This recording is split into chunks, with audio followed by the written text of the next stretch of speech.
My name is Justin, and I'm 30 years old. My wife, Beth, is 32. Together, we have a 6-year-old son named James. He is a bright kid, which is good because the world he's growing up in is chaotic. Then again, so is mine. Back in college, I was infatuated with Beth. It started with her body, her figure, her face, and the way she hugged me so completely after I helped her pass a business management test. But it only took one date for me to fall in love with everything else. Her eyes, her laugh, her voice, and the way she remembered exactly how I liked my coffee. We waited 3 dates before sleeping together, but I needed 6 months to work up the courage to propose. After that, we spent a year finishing college, finding jobs, getting an apartment, and finally getting married. In the 7 years since, my career has been a winding road. I switched companies twice before deciding 2 years ago to start my own business. I specialize in guiding small companies through the labyrinth of taxes. As my reputation grew, so did my clientele. Eventually, larger companies came knocking. Business has been good. After having little James, Beth switched jobs. From being an account manager in an advertising agency, she became a freelance proofreader for ad agencies and publishers.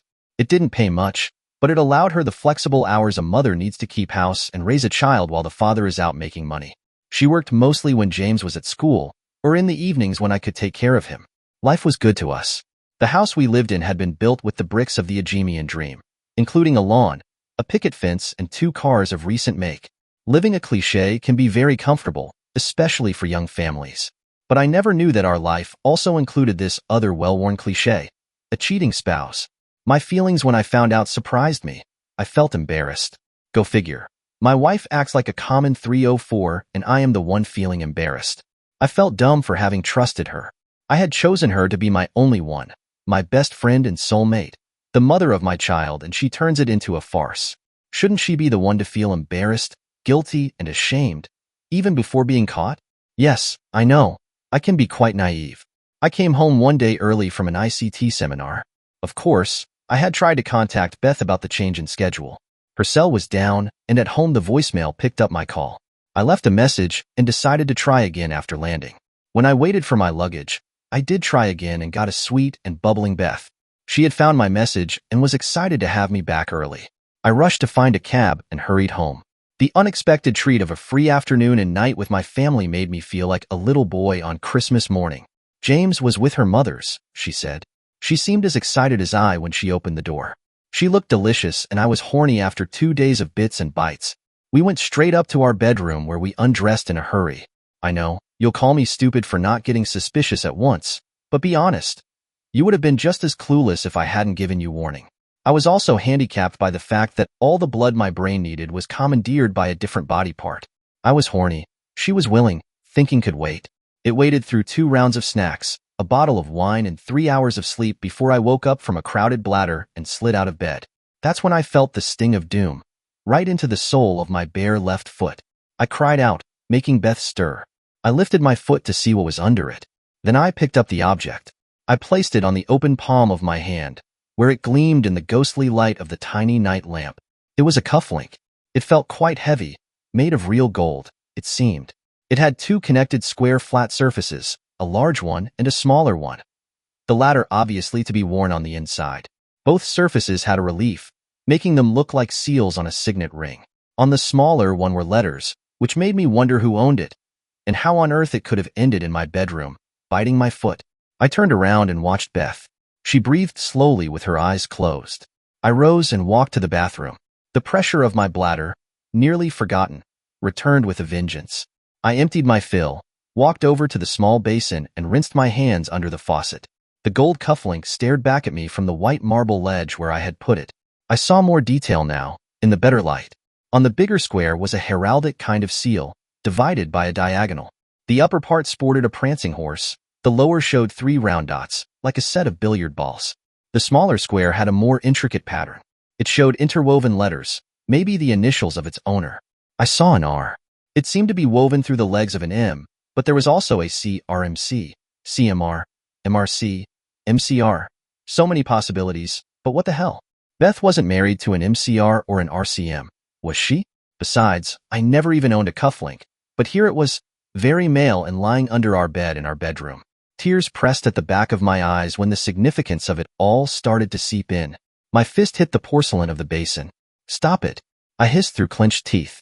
Don't be ridiculous. Think. So I found a cufflink beside my bed that wasn't mine. It could not have lain there longer than a few days. The cleaning lady vacuumed the room every Thursday. Today was Friday and no, Saturday by now of course. I looked into the mirror, shaking my head as if to free it from the dark thoughts that clung to the inside of my skull. I fought to keep them hidden under more innocent possibilities. But those weren't more than feeble excuses, really. How could a cufflink lie in a bedroom without having been dropped by its male owner? And was there a plausible reason for dropping it, other than while opening or closing the cuff of a shirt? And wouldn't one have taken off a shirt before putting it on again? My friend Denial piped up. Maybe he just lost the link, but never took off his shirt? In your wife's bedroom? My sounder friend Reality retorted. Why should he be there at all? Before this schizophrenic dialogue went further, I growled. I grabbed the cufflink and left the bathroom, tiptoeing through the bedroom and down the stairs. I had to think, didn't I? I had to keep the panic and the black thoughts at bay, if only to eliminate mistakes by rushing to conclusions. The thought of Beth cheating on me had never entered my mind. Admitting that she obviously did would be like tearing down the house around me and hurling myself into the indifferent emptiness of outer space. It was like pulverizing the very foundation of my existence. The 8 years with her had spun a warm, hugging cocoon around me. It was the only thing protecting me from a 30 below zero winter on the Siberian tundra. Accepting the reality of her cheating would leave me limping along like a helpless amputee. And yet, there it was on the kitchen table. Cold, gold, very real and riddled with consequences. I poured a shot of my long-saved single malt scotch. It was a waste. I didn't taste a thing. I poured another, allowing the dark demons to rush in. Beth had cheated on me while I was gone. I went out of town quite a few times this year, seminars, courses, clients. I have been doing that for years. Why would I believe this to be the only time she cheated? Just because it was the first time I found out? The third whiskey brought about the one and only classic question. Why? Of course, I summed up all the equally classic answers, throwing them out as quickly as they popped up. I started doubting everything I had been taking for granted, our material comforts and the almost perfect bliss of our family life, little James, our love life, the frequency of our sexual encounters, their quality. Could she have been nursing unfulfilled needs? How? You ask why? Said my fourth whiskey. Screw the why. Screw the with whom too. You married a 304, plain and simple. Did I marry a 304? Just thinking the word filled my befuddled brain with angry indignation. How could anyone even think that I would marry a 304? Me? Marry a 304? Outrageous, I thought. An offense. And I poured the whiskey that would be my last before the lights went out. Beth's voice had an edge of concern when she shook my shoulder. Well, at least as far as I could hear her over the beating of hammers on anvils. I lifted my head from the puddle of drool that had leaked from my sleeping mouth. First thing I saw was a half-empty bottle. Second thing I saw, after focusing my eyes, was the absence of the cufflink. My head was a battlefield. Thoughts wandered in and out of a lingering mist. The steaming mug of black coffee smelled like medicine. I didn't even dare to check its taste. God, Justin, Beth said, sitting down at the other side of the table. You gave me the shock of my life. First, you weren't in bed when I woke up. Then I find you here, head on the table, dead to the world with an empty whiskey bottle in front of you. What is going on? Her words were too loud and too many. They insisted on invading my skull through a way too narrow entrance. Painful, painful. I rose. I tried to rise. I rose. The world needed leveling. My eyes seemed to observe it from a distance. Later, I said with the voice of a stranger. Upstairs, I first emptied my stomach. Then I took a shower and 3 aspirin. On the way to my bathrobe, I went past the bed. I fell on it and slept another 3 hours. When I at last re-entered the kitchen, Beth had gone. On the empty table lay a note informing me that she was picking up James at her mother's. Kiss, B, the last line said. The note lay almost exactly where the cufflink had been. Or had it?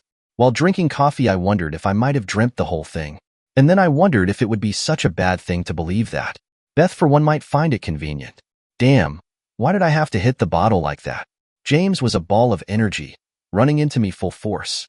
I took him outside to shoot some hoops and inhale much-needed gulps of cold, fresh air. Afterwards, he had to beat me with his newest computer game.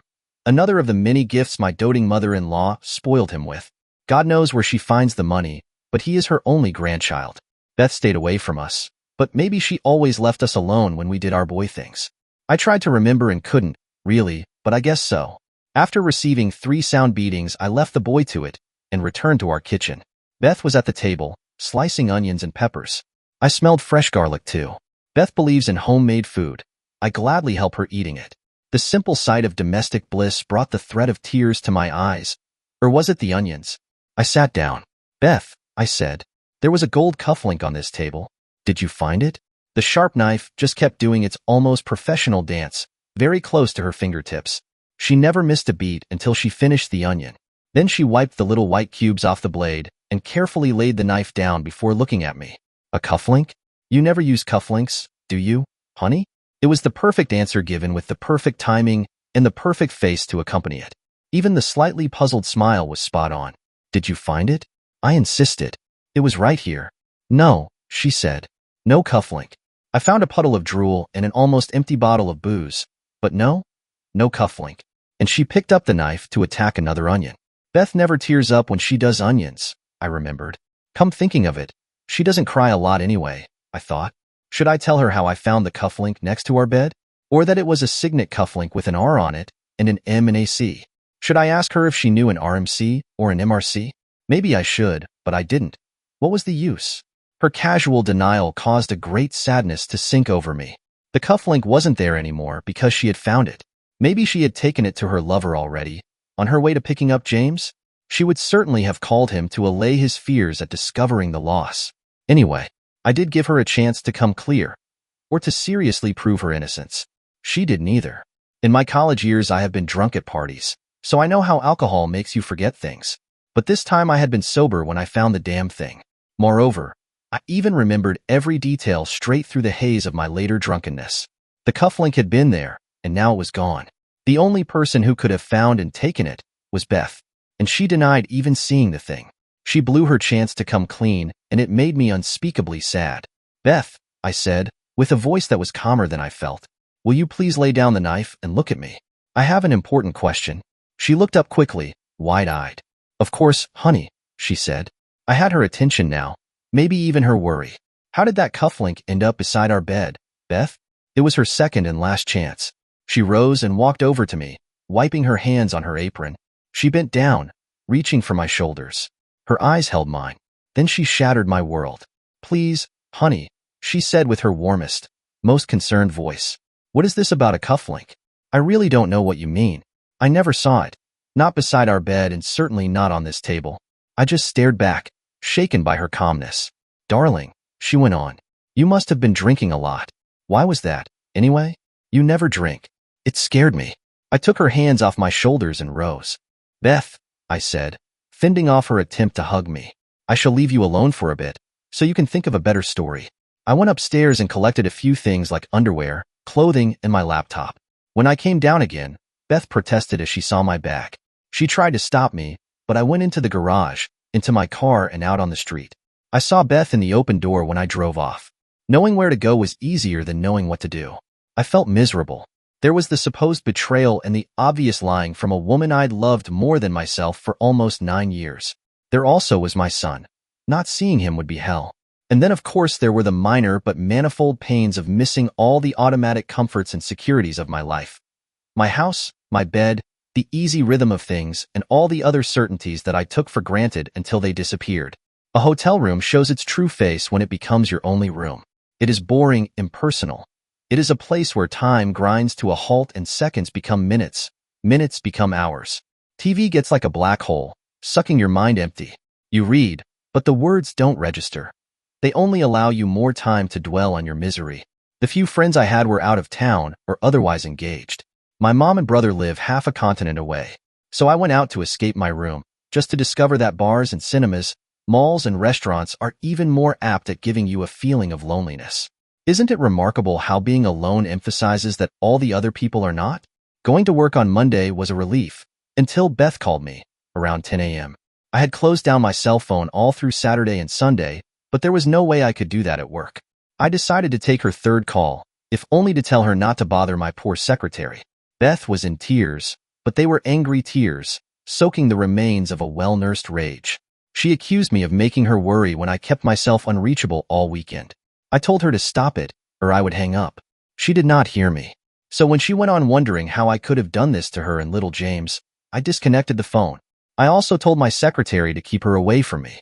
8 calls later, the girl came into my office, giving me an ultimatum. Get Beth off my back or I'll leave this building, screaming. I took the 9th call, finding her considerably more subdued. I asked her to stop calling me at work, but I already knew she would not do that. She wanted to talk. I told her I'd only do that if she allowed me to see James whenever I wanted, whatever would happen. She said I should come home, so I could see him all the time. I put down the phone. It rang a minute later. I picked it up. She said I could see James as often as I wished. So I gave her the name of a restaurant we both knew and promised to be there around 1. She didn't look pale or tired, nor did she look nervous when she rushed into the restaurant, 10 minutes late. Her blouse was crispy white under a tightly cut jacket. It was in a color only the French have a name for, leaving us plodding cavemen wondering what on earth might be mauve or taupe. But thankfully her missing upper buttons made up for that, as did the tightness of her skirt. I wondered about her wearing them. Normally it would have been jeans and a sweater. Did she do it to tease me, or was it to rub my nose in it? And did I care? Yes, I did. But right now it only instigated darker thoughts. She was a whirlwind, turning heads while rushing down the aisle to my table, her high heels tapping a tattoo on the marble floor. I took quite a bit of that whirlwind out of her sails by refusing the hug and the kiss she had in mind. I didn't even stand, let alone help her into one of the fragile chairs. Her smile died. She sat down across the small table, her fingers nervously torturing her tan leather clutch. Yes, definitely tan, I decided. So, I said, I guess you found a better story? Her face ran a gambit of emotions, half of which I could not read. The last one I'd qualify as despair, but that could very well have been due to my own feelings.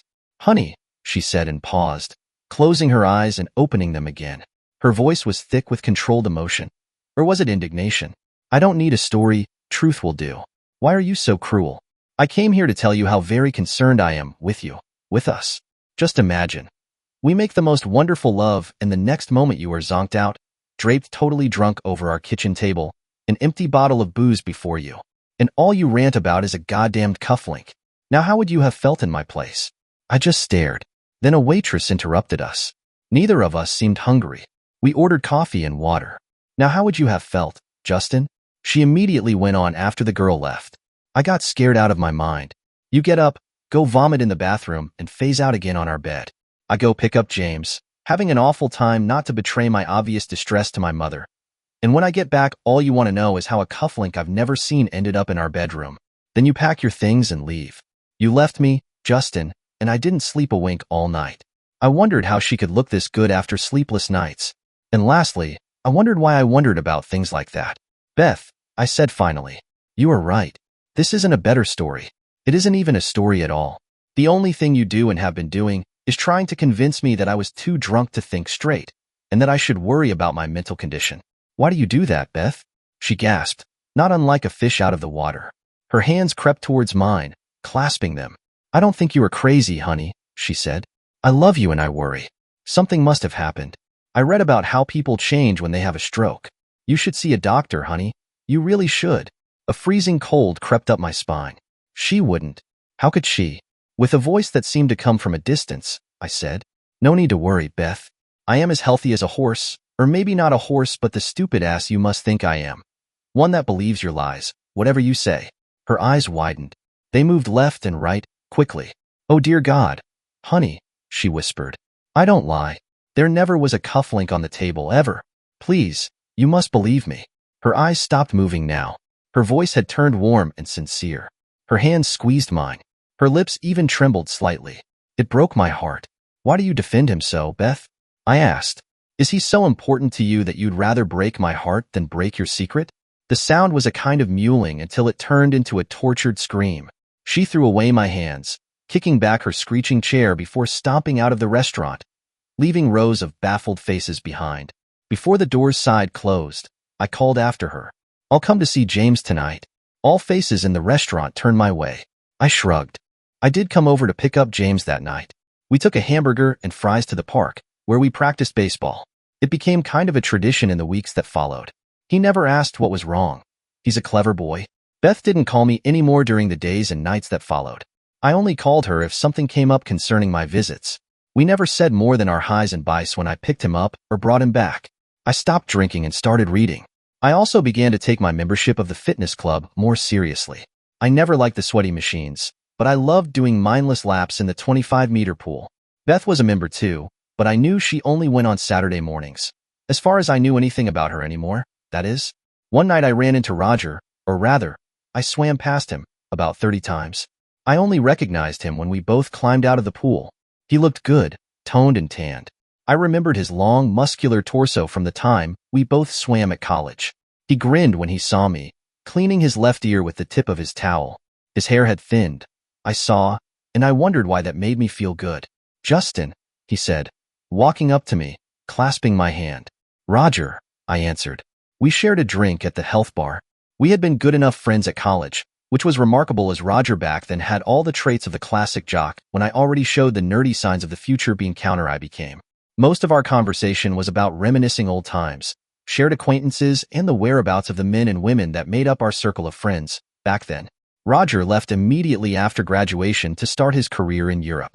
His rich father's business had obtained a spreading number of branch offices there, but Roger made a point of building his own career. I remember how we were able to keep track of his race up the corporate ladder by the Christmas cards he sent. Rome.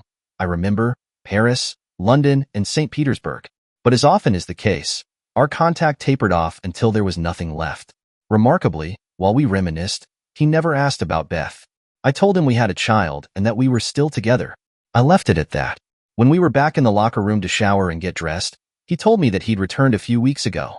He would stay just long enough to cure an ailing business in our town that was a new acquisition of the British conglomerate he worked for.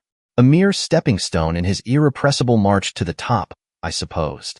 But by then my mind was already distracted. I was wrestling with my tie.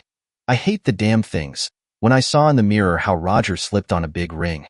It was a signet ring, a huge one. I was unable to see what was on it, but I did see he was wearing matching cufflinks as well. Then I remembered he is called Roger Chesterton. I forgot his middle name, but yes, it was enough to pique my interest. Being separated tends to give one a lot of time alone. Some of it I used to search the internet. Roger did indeed have an M for his middle name. But I also found a Martin C. Robinson, businessman and member of the local Chamber of Commerce. He was 38 years old. At the same chamber I found a Carlos Armentero, the 43-year-old owner of a construction company. I never knew Beth to fall for Latinos, but then again, did I know her at all? Through other channels I dug up Maurice R. Colville, 44 years old and a VP at one of the bigger banks in town. He was black, but again, what did I know? And last but not least I found a guy called Richard C. Moratti, only mentioned to be a businessman owning an import and export company. I couldn't find his age, but the picture hinted at somewhere between 35 and 40. His hair was slicked back. He sported a thin mustache and a shining suit. Capiche? Doing research can get you obsessed. The hunt in itself can become a goal, so I had to stop myself. I had to realize that the excitement of finding all these names might well distract me from my dark mood, but it wouldn't bring me any closer. Closer to what? I pondered. Closer to the man who dropped his cufflink in my wife's bedroom. And then what? I had a list of 5 men with the initials that were on the backside of a cufflink. The link that was lost and found before disappearing, taken away by my wife. All 5 of them lived in the vicinity and were of an age close enough to Beth's. Close enough for what? For that, yes. Most of them also seemed to be wealthy enough to own signet cufflinks. I'd found a Morris C. Rowalski, but he was 61 and lived in a poor part of town. And after deliberating for some time, I decided to drop Mary R. Callahan, 28, for obvious reasons. But who knows? Do lesbians wear cufflinks? 5 names, 5 men. Were they signet material? No way to know. Signet rings run in old families, traditional old money families. But they also are a status symbol, coveted by nouveau riches who love to buy into fake tradition and show off the illusion of pedigree. And of course there were the members of special societies, like the Freemasons, but the prancing horse and the 3 dots didn't look like that at all, I thought. I supposed Roger had the traditional background for them.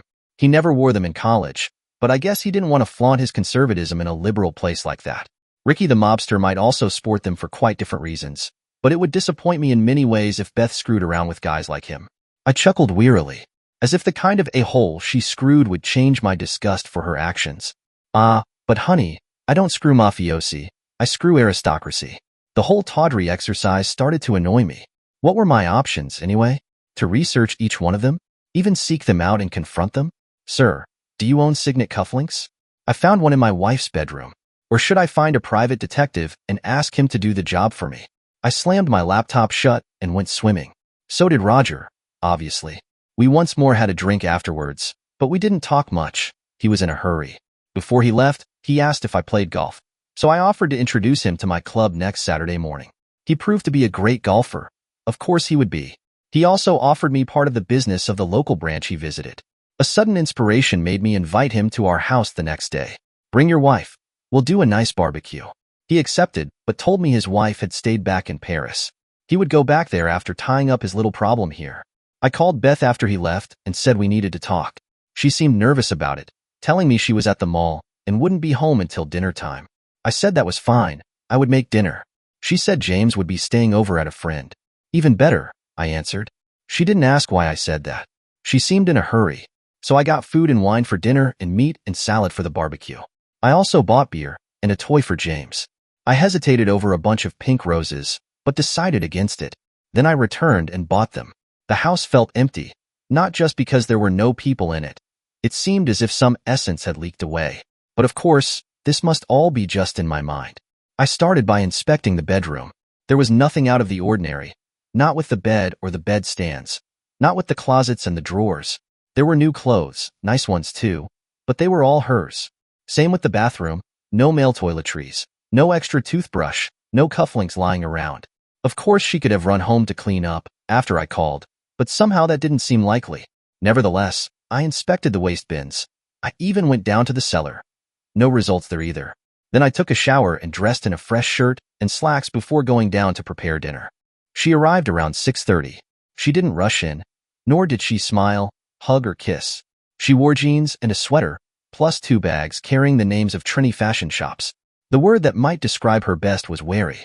She didn't even comment on the delicious smells of the food or the flowers that stood prominently at the center of a nicely made table. She did answer my greetings, though, and excused herself for being late. Then she turned and went up the stairs. I heard the shower start. 20 minutes later she came down, hair still damp, wearing the same jeans, but another sweater. I wondered why I felt disappointed. I wondered why I was here at all. We drank her favorite wine. She admired the table, thanked for the flowers. She smiled, but all her actions were veiled with reserve. The happenings of the last 2 weeks must have made her wary.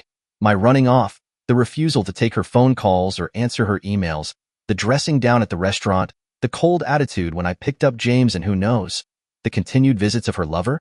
Where had she been today? I wondered. Shopping, obviously, but all day. And did it matter? Yes, it did. Bon appetit, honey, I said, after serving the bowls of spicy pumpkin soup and garlic bread. I can see that you must be confused. She looked up, smiling weakly. I blew on my first spoon and took a sip. I just thought, what the hell, I then said. Not talking will get us nowhere either, will it? The soup was too hot, so I lowered the spoon, watching her carefully before preparing what might possibly be a bomb. Part of my mission is to ask you if you would help me host a small barbecue gathering on our deck tomorrow, I said. The question surprised her, of course. She looked puzzled. Here? She asked. I nodded. She sat wide-eyed. Then she suddenly rushed her words. Of course, Justin. Of course I would. A white smile opened up her face. Does that mean? She said without finishing the sentence. I held up my hand. Don't you want to know who our guest will be? I asked. She fluttered her lashes. Of course, she said. Who is it? Roger, I said. Roger Chesterton. Remember him? I don't know what I expected. Blushing, paling, shock, embarrassment? Whatever she showed, it was nothing like that. The smile only got wider. Roger from college? She asked. Tall, rich, good-looking, slightly snobby Roger? God, we haven't seen him in ages, have we? Isn't he supposed to be in Europe? I told her how I'd met Roger and why he was here now. She asked all the right questions and seemed genuinely pleased with his visit. We ate our soup and the lamb chops I prepared. And by the time I served dark chocolate mousse and ice cream for dessert, we were almost as happy and relaxed as we had been until a few weeks ago.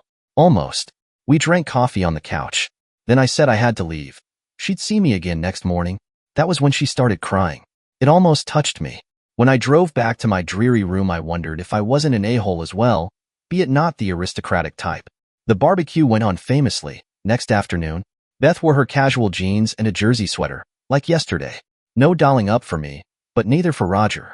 Her reactions convinced me that Beth hadn't seen him since the goodbye party when he left for Europe, more than a decade ago. There was never a lull in our conversation. He told us about his place in Paris and the woman he shared it with. We told him about James and the things that kept us busy. The air was balmy, the meat was tender, and the beer cold. Of course, Roger wore a polo shirt. No cufflinks there. No signet ring either, this time. Was it normal not to wear one while casual? Who was I to know? When he left, he invited us for a follow-up visit at a restaurant of his choice. I also made another golf date. We hadn't discussed our separation with him or even hinted at it. I'd felt very married all afternoon. I picked up James at his friend's place and took him home. He was pleased to see me and beat me twice with his video game to celebrate it. After taking him to bed and reading a chapter in his illustrated children's version of the Odyssey, I went down, planning on leaving. "Please stay a bit longer," Beth said, offering me a glass of wine. I shrugged. "Thank you for this afternoon," she went on. "And for yesterday." I sat down with her, sipping the wine. "Now, what was this all about?" she then asked. Beth is a shrewd woman. I played innocent. I couldn't very well entertain him at my shabby hotel room, could I? I asked. She didn't buy it. So I decided to do what I'd planned not to do. "Roger owns signet cufflinks," I said. She didn't pale, but all softness left her face. She rose abruptly and walked over to the window, looking out. "Okay," I said, rising too after putting down the glass. "I'll be around Tuesday afternoon to pick up James." And I turned to leave. "No, Justin." Her voice stopped me in my tracks. "Please stay. This can't go on like this." My heart quickened. Would she confess? I turned, searching for her eyes. Or would she lie again? And even if she did, would I still consider it lying if she kept denying the existence of the damn cufflink? These last weeks had been hell for me. A hell that was based on one hazy memory. A memory of which the only proof had disappeared. I had left the love of my life for that one unproven, alcohol-soaked memory. I had left my son for it, my home and my life. Through the last 2 weeks, I had become uncertain about my memories. I guess her unwavering determination wore me down. How certain was I? And should I destroy my life over it? Why would she still lie? If she confessed her affair, could that be worse than the price we were already paying? If she truly cared about me, about us, these last weeks must have been hell for her too. She must have been as softened by this weekend as I had been. Why not take the risk and come clean? And I? Why not take the risk and believe her? "I listen," I said. It turned out, though, that there wouldn't be much to listen to. She just smiled, saying nothing. Then she put down her glass and crossed her arms in front of her, hands down. Her fingers gripped the hem of her top, pulling it over her head. She shook her hair free, then threw the sweater aside. She started walking again, placing her feet like a model. It made her hips sway. The jeans rode low on her hips. Her eyes never left mine. Then her face was almost into mine. I felt the warm air of her breath on my skin. Her bare skin flattened against my chest. I felt her hands at my belt. She moaned. It was then that I pushed her away. "I listened," I said. "And do you know what is so very ironic? This time I would have believed you if you'd kept to your story." I waved my hands to encompass her body. "But this story? Sorry, honey, I don't think even you yourself believe it. Bye, Beth." I turned on my heels and walked away. I heard her voice when I reached the door. She called my name. I didn't sleep that night. Had I misunderstood? Had I overreacted? I didn't think so. I felt used, manipulated. I felt patronized and let down. It made me sweat. It also made me cry. In the morning, I called my secretary not to count on me. And in the afternoon, I sat with my lawyer. I learned I didn't need to have proof. Irreconcilable differences were good enough for me. She could have the house if she kept her hands off my business. Sharing our private assets 50-50 was fine, but I had to have shared custody of James. There would be child support, naturally, and even some alimentation. The lawyer said he was sorry. I said I was too. Beth was served 2 days later. The moment I pressed the bell of the house that used to be mine, its door flew open. Beth yelled in my face. She was too close, and her voice too loud for me to understand her. The name James was in it, though. I waited until I might begin to understand what she said, but she went from screaming to crying, drowning her words. Then she fell against me, sobbing into my shoulder. I shortly wondered how much she cried, recently. The material of my jacket muffled her voice enough to make me heard. "I came to pick up James," I said. The sobbing stopped. She looked up. Her face was blotched, her eyes wild. "You won't get him," she said, hoarse with emotions. "You won't get to see your son until you talk to me." I won't agree to the divorce until you listen to me. Do you hear? Her fists were around the lapels of my jacket. I pushed her a few inches back. I listened, I said. Remember? And all you did was show me you are a 304 who thinks she can screw her way into my understanding. Do you think that would have convinced me? Do you think so little of me, Beth? Who are you? Who have you become? She broke down again, and I again thought I never saw her cry as much as these last few weeks. I held her. I'm sorry, she said after a while. It was stupid of me. I don't know what came over me. I was desperate for you. Please forgive me. I was a silly cow. I rocked her gently. It was a spectacular striptease, though, I said at last. Didn't know you had it in you. Her smeared face looked up, suspiciously. She doubted my sincerity. Maybe she was right.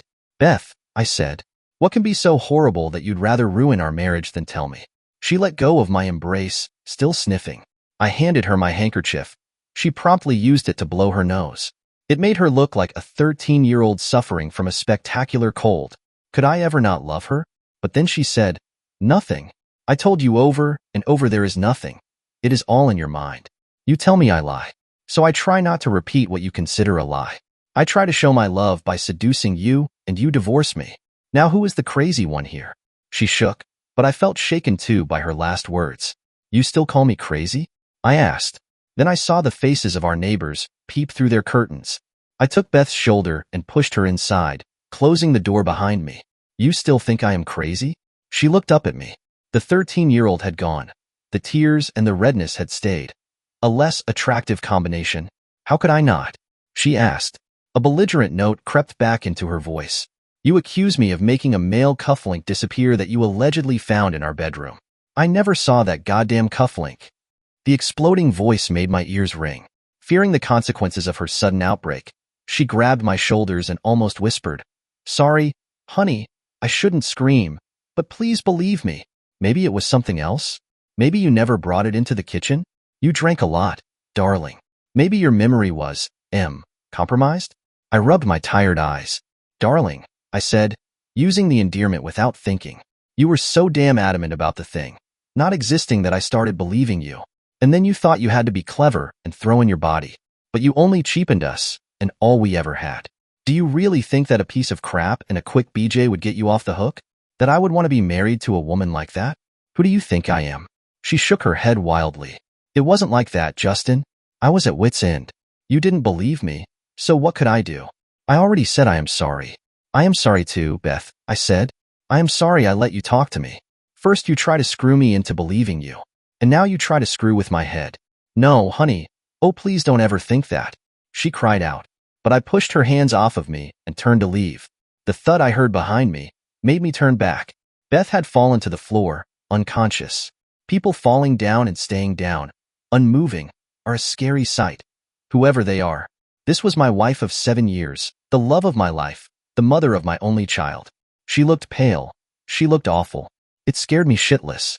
I walked over to the kitchen and got a cold, wet towel and a glass of water. When I returned, she moaned and tried to sit up. I put the towel in her neck and slid the rim of the glass over her lower lip, pouring some of the water in. It made her cough. It also made her return to the land of the living. A smile tried to lift the corners of her pale lips. She groaned and mumbled before her words became audible. Don't leave me, Justin. Please. I lifted her up and carried her to the couch. Her head was in my lap. A thin blanket covered her limbs. I should have left, but I couldn't. Not enough a-hole jeans, I guess. I thought she fell asleep. I checked on her breathing. The house was eerily silent, but she either didn't sleep, or she woke up pretty soon, for her voice suddenly filled the air. I never cheated on you, Justin. Never. I love you. I never want to lose you. The cufflink. Her voice petered out. She rose and turned a bit, so I could see her face. The cufflink never existed. You must have either dreamed, or your memory must have been playing tricks. Maybe it was like sleepwalking. You always told me you did that a lot, as a child. Please, believe me, Justin. I would have told you, if I had seen the thing, even if I really had cheated on you. It hurts me that you think I could lie to you. Now she says it's been a dream, I thought. Sleepwalking. It's no longer a stroke. I'm no longer a nutcase or an alcoholic. I dreamt it all. How novel. How convenient. Please don't divorce me, Justin. I couldn't live without you. And little James. I pulled my hands from hers. Keep the boy out of it, Beth, I said. My voice had a rough edge. And as for talking to you again, first stop lying. I rose and ignored the renewed sobbing. The front door's hinges needed some oil, I noticed. Of course, Beth refused to accept the divorce. She did take a lawyer too, and the unavoidable battle commenced. Every initiative of my attorney was stonewalled by the simple phrase that she first wanted to talk face to face. Luckily, her lawyer talked her out of keeping me away from James. We even succeeded in being as normal as possible around him. Up till now, we also succeeded in keeping friends and relatives at bay. We had problems, we said. A rough patch that we tried to smooth in by a short separation. Blah blah. Isn't it funny how we believe we can deceive people we consider intelligent? My attorney made it clear to me that I could forget any speedy divorce as long as Beth wouldn't cooperate. He advised me to go and talk with her. I showed him the 4 remaining names of the men with the corresponding initials. Would it help to have them dug up by a PI and maybe have them interviewed? Carl, my lawyer, wasn't optimistic. He asked me if I thought Beth was continuing the affair, if ever there was one. I answered with another question. Should we have Beth followed? He said it was my money. Another 2 weeks went by, with 2 more adamant responses from Beth. I talked with a detective who was recommended by Carl, be it reluctantly. I guess my question stirred the man's interest. He had never been asked to follow a trail of cufflinks, I suppose. He thought that confronting their supposed owners might hardly do it. At best, it would warn them off. But after some searching, he came with another possibility. If the seal is genuine, he said over the phone, it ought to be found in special family registers. It could of course be some fantasy trinket you found, but as you believe the thing was real gold, we might try and see. I gave him a go, and already the next day he informed me that the seal with the prancing horse and the 3 balls belonged to a family called Moreland, heralding from Essex, England. It seemed I had found my M. It also seemed I could throw away the list of names I had found before, including Roger M. Chesterton. This won't help you any, Justin, Carl said. Go talk to the woman. Half an hour might save you years. It won't hurt you, would it? He obviously wasn't the one who had to do it. And go find yourself a decent apartment. Staying in that shabby hole doesn't exactly project the image of a man bent on divorce, does it? He was right, and I followed up on his advice to find a more definite place. I found one pretty soon, fully furnished and close to the office. Close enough to James's school as well. Following up his other advice wasn't quite as easy. All I really did was procrastinate to give myself the time to think of silly alternatives. Just sex? She asked. Her voice struggled for control. A nervous grimace floated across her face. Yes, Beth, I said. Just sex. It was good, but it meant nothing. It was just gymnastics. She had a great body. But then again, she was at least 10 years younger. Other than that, just sex. Sweaty, athletic exercise. Her eyes darkened under her knitted brow. I saw the anger brewing. Bullshit, Justin, she spat. There must have been more. You are not a just sex guy. I know you. You know me, I repeated. But do you really, honey? Do you know me as well as I thought I knew you? She ignored my question. Her face darkened until she exploded into a scream.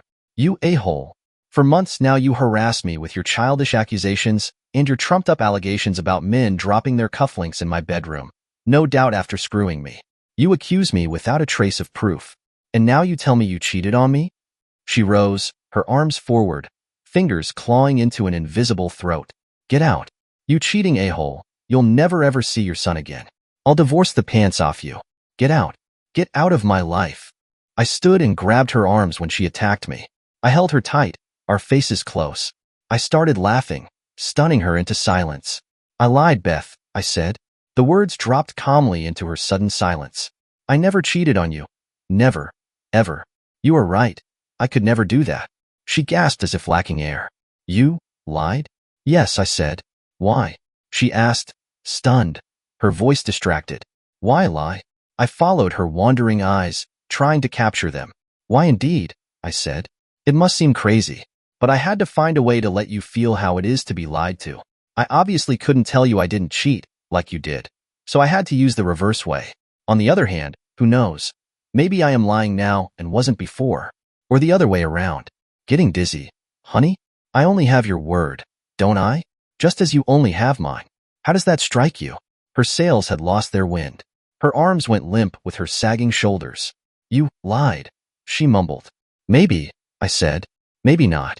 You a-hole, she whispered, but there was no anger in her voice. She rather sounded surprised. I guess so, I said. Yes, It was a truly insane plan I brought with me to the talk she'd wanted so badly. But by then it was all I had left. I hadn't a trace of evidence about her infidelity, only the never-fading memories of that night. The god-awful cufflink still seemed to stick to the sole of my foot. The day I executed my silly plan was when we at last met in a small conference room at her attorney's office building. I let her talk first and was once again disappointed by the way she rehashed her standard story. This time it was wrapped in platitudes about love, trust, and my fatherly responsibilities, which only pissed me off more. So, after half an hour of, again, tears and hot wind, I decided to give her my so-called confession of infidelity. And now here we were, sitting in impersonal office chairs around a shining design table, paid for with the misery of anonymous people like us. Beth just sat, silently staring. "No," she then said, as if coming to a conclusion. "No, Justin, you're not the a-hole here, I am. But no more, I've done enough. Protecting the true a-hole." I looked at her, taken aback by her almost translucent paleness. She sat trembling, looking like a ghost. "Roger is a charlatan, Justin," she said in a robotic voice. "I married him in college." "You what?" I was completely thrown off balance. "He is gay, Justin. And being gay is, well, let's say not done in his family. It would have cost him his career, his inheritance, everything, if his father would know. So I cut a deal with him. I just looked and listened, not believing I was even there. But, I then muttered, he has a wife in." She shrugged. "So many homos marry to cover up, don't they?" She said. "He did back then, so why not now?" "Anyway," she went on, "I had no money. You don't know that, but I had no funds at the time, just a small scholarship to pay for college. But that was all. My 2 meager jobs could just barely pay for the rent. As you do know, I am the only one who ever went to college in my family. And then my father died. I had to succeed, if only for his and Mom's lifelong dream." She sniffed, running a sleeve over her eyes before going on. "Right then I was over my head in debts. Roger offered me a way out when my expectations were the bleakest. Besides that, he made it look like just another silly prank. So he started taking me to this posh mansion of his father's, parading me like his fiancée. He dressed me in expensive gear and showed me off like the eye candy I was supposed to be. Only months later, he married me in a way over-the-top ceremony, complete with a white wedding dress and a 5-tiered cake. I hardly saw him during our honeymoon. The whole thing, I'm afraid, was scary, but also pretty overwhelming." "That was when?" I asked. At last, my head started working itself out of the shock and around the surreal surprise. "First year in college, way before we met," she said, touching my arm. "Roger was the perfect gentleman in public, albeit a lying one. But then everything crashed down around me. There was a party one night at his father's mansion. His trophy stepmother turned 35, if I remember well. It was a big and posh affair with valets and butlers and a real-life orchestra. We arrived in Roger's white Porsche. You remember it?" I did. He had several. At first, the party was like living a dream. Cinderella, Sissy, the whole chandeliered shebang. There were champagne fountains and mountains of oysters, caviar. Guests paraded entire wardrobes of Dior, Saint Laurent, Prada, and Gucci. There were fur coats and sparkling jewelry, film stars and politicians. Millionaires were as common as cosmetic surgery. Beth's eyes still shone with the memory. "I guess," she went on, "that I drank too much, but I certainly was high on excitement. So afterwards I could not tell how I finished up in this ballroom-sized bedroom, lying naked on the 4-poster Louis the umpteenth bed." Her eyes returned from the past. A sudden uncertainty seemed to stop her. Then she shrugged. "Roger's father pinned me to the bed with his huge hands while his heavy body pressed down on me. His head was close to mine. He smelled of cigars. Then he mumbled something about droit du seigneur, and he assaulted me. He also wasn't the last one who screwed me that night. Not by far." Beth coughed, looking away. I searched for her hands, holding them. "A-holes," I said. She winced at the word. The next morning, I threatened to go to the police. They might call it whatever they wanted. I had been assaulted, I said. Roger wasn't there. His father was. He just grinned and said I shouldn't be silly. No one would believe me. They would consider me a gold-digging party girl who got clever after getting herself screwed. He said he was sorry and offered me $10,000. Another silence interrupted her story. She blushed fiercely before going on. Roger had money, of course, and he'd pampered me with dresses and trips, but I had never seen so much money, let alone owned it. If you are hungry, food can obsess you. If you are poor, the mere sight of a lot of money can severely influence your judgment. Believe me. Not that I wasn't already very confused by all that had happened. I was 19. I had gone through hell. I took the money. She stared at me, almost challenging.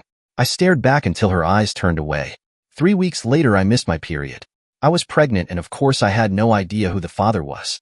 Roger paid for the abortion. He also promised a large sum for my silence, a monthly allowance.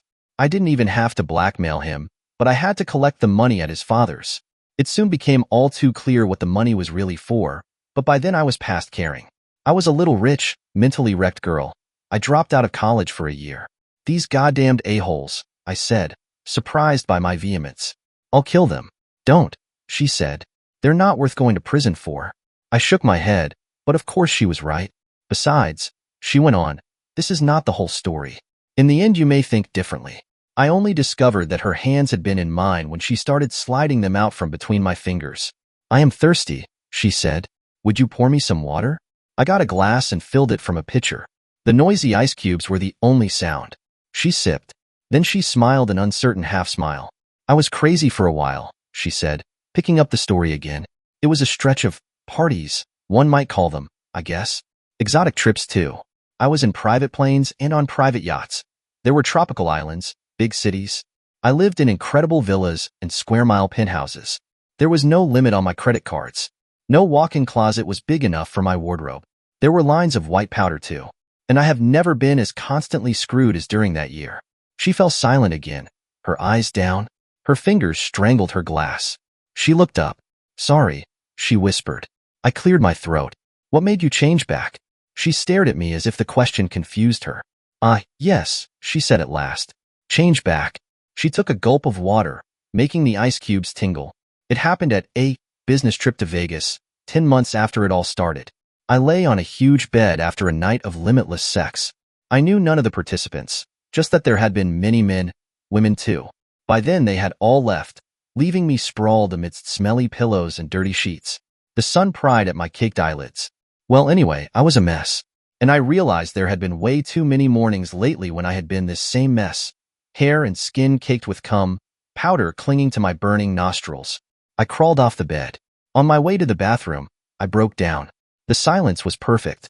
My breathing had stopped. I imagined the woman I had loved for 8 years lying there as she described herself. A coke hooker.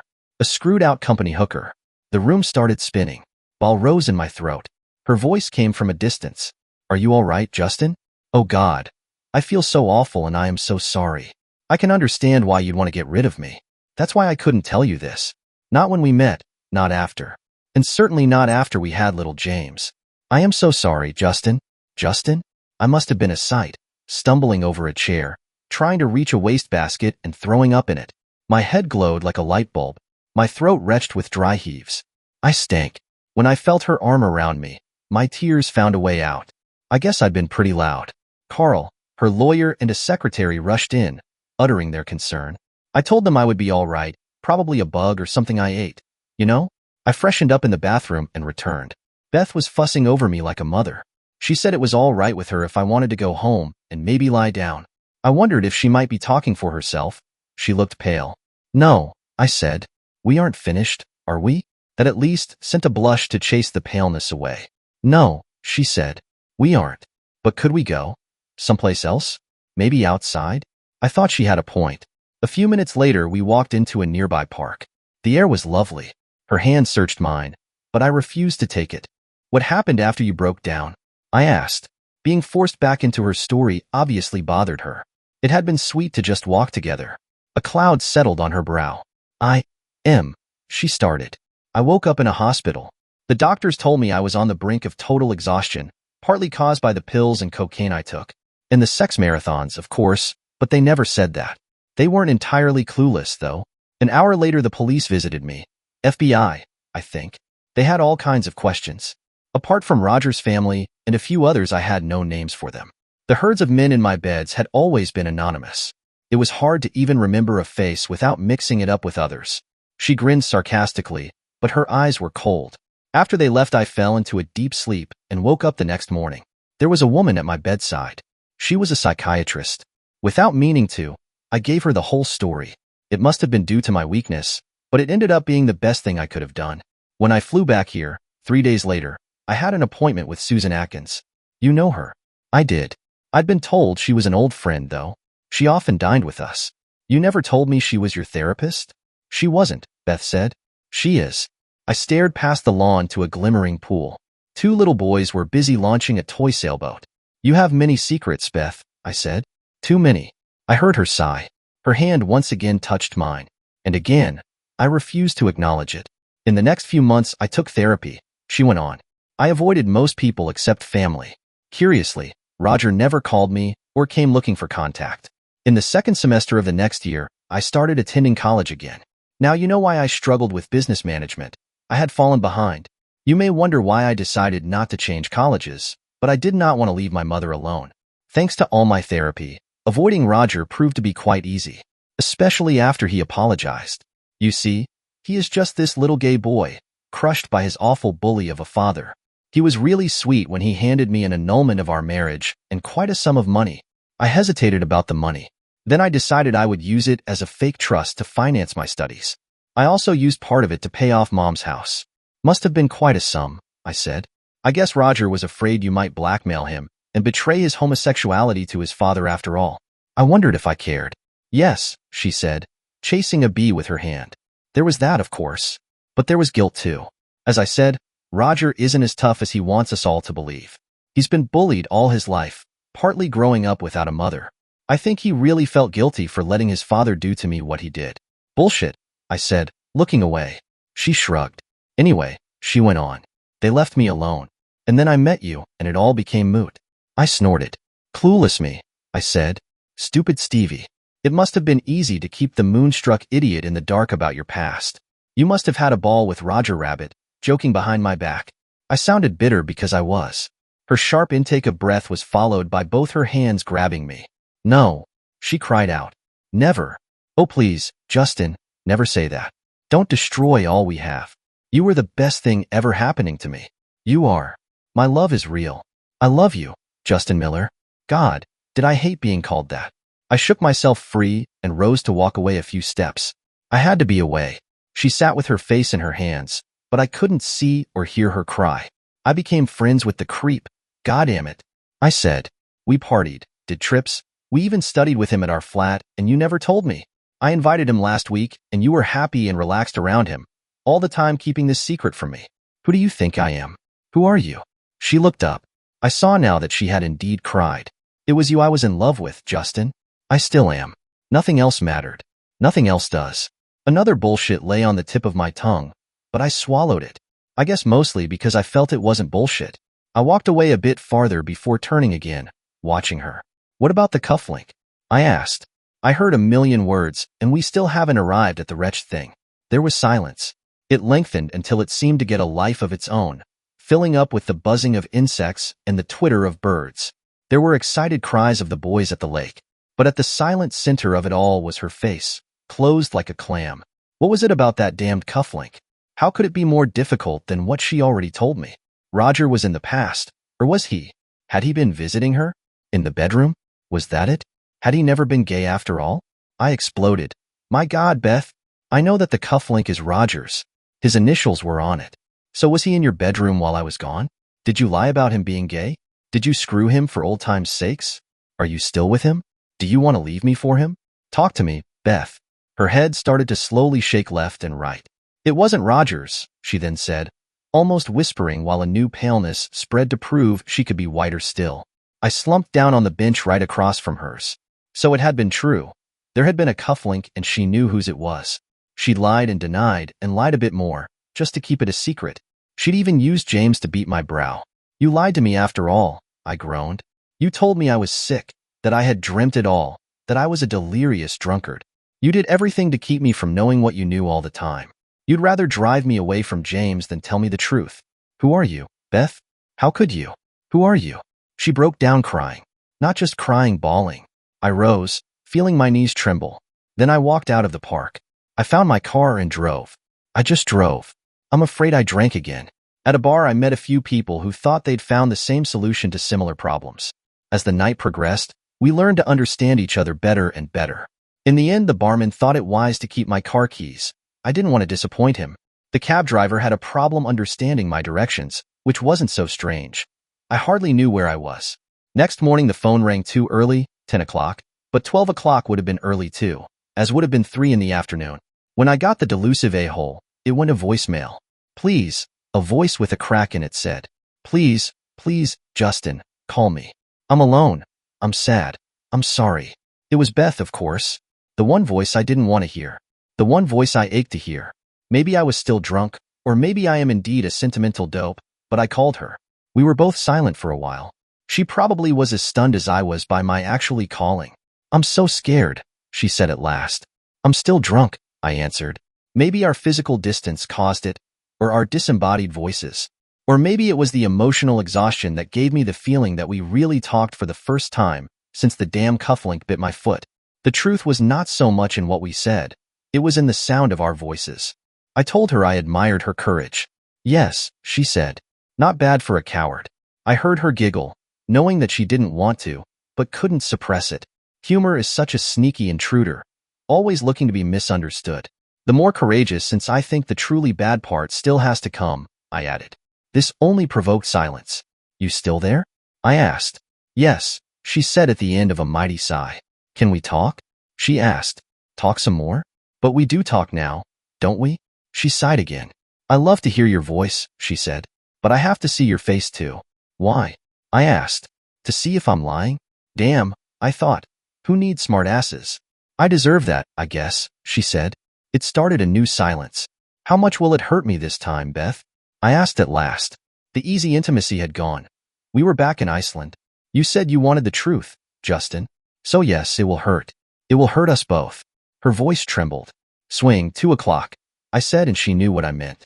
The swing was at the tiny park behind our house. James had worn it out until he decided that he was too old for that. He'd made his friends there, 2 of whom he was still very close with. They kept meeting at the park, but never to use the swing again. And of course we weren't supposed to chaperone him anymore. Beth and I used to go there, nevertheless. Sometimes alone, sometimes together. It was a nice and often quiet spot to do some reading, or to just talk, like now. One bench was our favorite, as it had some privacy behind an overgrown hedge of sweet-smelling dog roses. She was there already when I arrived, flipping through a magazine. Her legs were bare undershorts and a tank top. Her feet were in flip-flops. The air was sweet. Spring was kissing summer. I watched her from behind the roses. She looked good.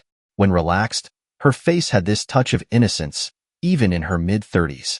But of course, that impression didn't last. Memories of what she told me yesterday crept into my head, darkening my view. Seeing her like this and knowing what she had been capable of doing made for a very sick cocktail, especially since it had an erotic undertone. I guess I wasn't in the mood for undertones. Hi, Beth. Such a lovely day. She looked up, producing a nervous smile. Hi, Justin, she said, and made room for me on the bench, patting the seat. After I sat down, she touched my arm. Yes, she agreed. It's lovely. We sat and watched the first roses. Memories crowded my mind, colliding with today's reality. Maybe choosing this place had been a sad mistake, poisoning whatever sweet memories it still possessed. Do you think it will stay lovely, Beth? I asked. The day, I mean? She sighed, lifting her shoulders. I always loved the fragility of her collarbones. The silence stretched. There were children's voices in the distance. So, you said the cufflink wasn't Roger's, I began, just to remind her where we'd left off. She started answering twice, but there were no words. It was his father's, she then said. She almost whispered the words, her voice trembling. She never looked at me. I exploded. His goddamn father? I cried, jumping to my feet. The one who assaulted you? Who used you as his hooker? The one who pimped you out to his buddies? Who drugged you? The one who left you with child and made you abort it? The one who bought and sold you? She never answered. I was cloaked in a cloud of blood-red anger, unable to form words, let alone string them into sentences. I walked away and returned and walked away again. Then I returned and forced her to look at me by grabbing her chin. Her eyes went wide with fear. You still see him? I asked, only marginally calmer. You still screwed him? You still let yourself be used by him? She shook her head in denial, but kept her silence. Talk to me, Beth, I said, forcing the words through clenched teeth. Talk to me. She wrung her hands. I'd never seen people actually do that, but she did. Her eyes were swimming in tears. Tears again. Please, Justin, sit down, she then said, but I didn't. She sighed. I should have told you the first time he called again, she said. It was in February. You were at that seminar in Denver. The doorbell sounded, and as I was expecting our neighbor N to visit, I opened the door without checking. The memory made her eyebrows frown. He still was massive. She hesitated before going on. And he still had the square, ruddy face, jowls, bushy eyebrows, bristling mustache, big nose with flaring nostrils, fat wet lips and teeth, strong yellow teeth. She shivered, looking away. Her fingers were plucking at her skirt. But he smiled, she went on, looking almost surprised. He said he'd been in the neighborhood and suddenly wondered how I might be doing. It was all bullshit, of course, but he covered it with the sick honey voice I remembered. And while he talked, he forced his bulk inside, filling the doorframe, making me retire into the hall. I should have run or whatever, screamed maybe, but I was mesmerized. I was 19 again, and completely helpless. I stood and looked, no doubt giving him all the wrong signals. You let him screw you again, I said, sickened by the resignation in my voice. Her head flew up, her eyes wide. No, she cried out. No, I didn't. I love you, Justin. How could I betray you? But he did screw you. He assaulted me, she said through a veil of despair, her voice shrill, her hands grabbing mine. He tore the clothes off my body, threw me face down over the sofa side and he hurt me. Her voice by then had the high, mewling sound of a cat. I pushed her away and stood over her. Her hands went up to cover her eyes. Assault, I said. He assaulted you, and of course you screamed for help. You ran to the neighbors, afterwards. You called the police. You called me. But no, you didn't really, did you, Beth? You didn't do anything like that, did you? She cried. I shook with anger. The day had surely lost its loveliness. I wanted to run, but my legs refused to obey. Time went on. Nothing happened. Then she looked up, her hands baring her tear-stained face. I just lay there, hurting, Justin, my face buried in the sofa's leather. His breathing calmed. The bulk of his body lifted off mine. I heard a zipper close. His voice was hoarse when he said I was still the best. He also said he knew about your new business and how vulnerable it still must be. Then he said he knew where James went to school. Be a good girl, he said. Wait for my call. And he left. I stared at her ruined face. I remembered the bruise and her excuse for it. So you waited for his call, I said. Being a good girl for Daddy. Never telling me anything. My voice sounded powerless. I didn't think I had a choice, she said. He threatened you. He threatened James. I was scared shitless. I sat down beside her, defeated. Yes, you didn't think, I said. Her eyes were dark, framed in weeping mascara. I did think, Justin, she said with a halting voice. I did too, a lot. But please understand. He threatened everything I love. You, little James. What else could I have done? It scared me to death. Her words pulled the rug from under the last remnants of my sanity, plunging me into despair. Screw you, Beth, I said, not even raising my voice. The coldness startled her. Do you even hear what you're saying? You prostituted yourself out to protect us? Do you think so little of me that you don't even consider I might have protected you and my child? That I at least should have had the chance? Don't you see that you killed my self-respect by not even considering that? My rising anger increased the volume of my voice until I screamed. You can't have been as silly as that, bitch. Not then. Not now. Don't you see how ridiculous your words are? Screwing the a-hole and his degenerate buddies to protect the ones you love? She watched me with her mouth open. She started. It was all I could think of. Please, you must believe me. I was so scared, Justin. They would have killed you. Us. You don't know him. Don't know him like I do. He is a monster. I rose. My legs were like rubber. Yes, Beth, I said. I am certain you know him better, much better. But if he's a monster, he's your monster, all yours. Her hands reached out, but I turned away from them.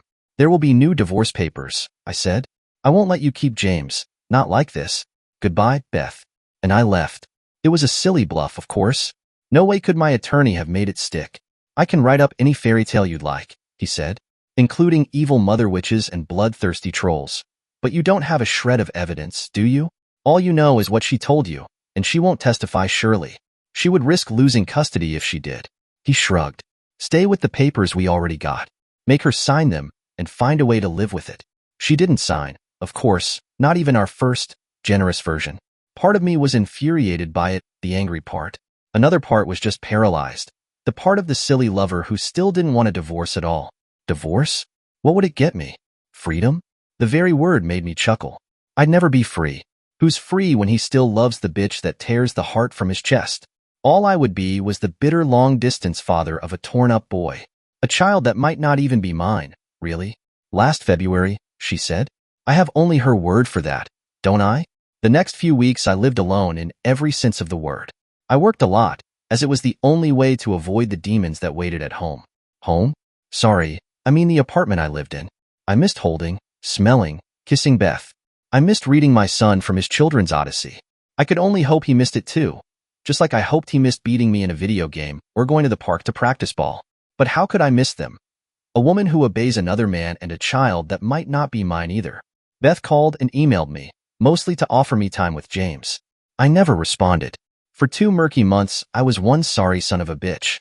No one felt sorrier for me than I did. At last, the self-disgust boiled over. I have no intention to die, Justin. I studied the man's face, puzzled by his statement. He was the private detective I had hired. His name was Phil Manson. In the past half hour, he had reported about Robert Terrence David Archibald Chesterton, CEO and owner of a small empire of corporations all over the world. He was worth a sloppy $6 billion and heir to the noble Moreland family estate in Essex, England. Robert Count Moreland was the name he used, to be precise. Phil also gave me a glimpse of the more private life of the Count, starting with a flamboyant and well-published youth at locations like Monaco, Rome, and Los Angeles. There, to the delight of many a hard-working paparazzo, he frequented posh clubs, was seen with half-naked starlets and crashed expensive cars. When the old Count died, he changed, though. He took over the family business, proving that the energies of his playboy lifestyle could be easily transferred to the world of global business. As if by turning a switch the limelight went off, plunging the once racy private life of Count Moreland into impenetrable darkness. Of course, there were rumors of ongoing orgies and the liberal spending of money in wealthy places. But what the worlds I saw from then on was just a serious and extremely successful businessman. Sure, he entertained, and dazzlingly so. But there were no more scandals, no more playboy silliness. I studied some of the pictures that accompanied the report. Moreland had been an athletic youth in his playboy years. Tall, dark, and handsome, not unlike his later son. But there was one rather large portrait of more recent times, reminding me of how Beth had described him. Sure, he was big and fleshy, wearing his gray hair in a buzz. He had a ruddy skin, but he was nowhere the primitive gnome she'd suggested. He was meticulously groomed. The eyes looked intelligent, and there was even a rather paradoxical softness to his smile. A great actor? A wolf in sheep's clothes? Or perhaps a misrepresentation by my wife. Maybe on purpose, who knows? It's easier to believe that brutes assault women, isn't it? Not well-groomed gentlemen. I read that Moreland married Lady Anne Moresby, a sturdy, well-connected girl with a face to suit her hobby, horses. Her ample loins duly presented the Count with a son, Roger, and a daughter, Elizabeth, who sadly inherited her mother's equine genes. To the indignation of their British peers, the family moved to the United States where Count Robert wanted to live for business reasons. 8 years later, a homesick Anne and her daughter returned to England, after a remarkably discreet divorce. It provided her with enough money to buy every worthwhile horse in Essex. The Count soon remarried a well-known blonde model, not even half his age. The son, Roger, stayed with him. He went to a college that, remarkably, was not one of the Ivy League elite schools. He excelled in sports and generally followed in his father's playboy footsteps, driving fast cars and being photographed at all the right hotspots, holding all the right hotties. Then he suddenly married. There was an illustrated account of the day. The bride was a lovely young girl, whose antecedents were kept a mystery. Her name was Beth Shearer, 19 years old and a college sweetheart. Her smile outshone the dazzling whiteness of her dress. They divorced about a year later. That news only got 5 lines in a local paper. There was more, though, Phil said. He produced a hazy copy of a report from the FBI concerning the arrest of a mafia-type group of men in Las Vegas about a year after the wedding. There seemed to be drugs involved, and there was a suggestion of female slave trade and prostitution. The case had been dropped for lack of hard evidence. Beth's name was mentioned. There was even a typed-out interview with her, riddled with don't knows and never saws. The name of Count Moreland wasn't mentioned, but there was an R. Chesterton, probably him, more likely his son. After glancing through the information, I looked up. That's all? I asked. There is nothing new in here. Nothing she didn't already tell me. What I need is dirt on the damn count. I mean the real sticky kind. The man watched me silently. Then he asked, "And if I gave you that, what would you do with it?" I watched him, puzzled by the question. "Well," I said at last, "nail him, of course. The animal invades my house, assaults my wife, blackmails her into becoming his hooker by threatening me, our son and my business. And you ask me what I should do?" He again waited before answering. "But there is no evidence, Justin," he then said. "Not a shred. Just hearsay and rumors. Just the confession of your wife. Would she testify? And if, would she be believed, even by you and me? This guy has clout, real clout. We talk about a $6 billion international tycoon with mobster connections." I looked at him. "Do you have evidence?" I asked. "Any evidence about anything?"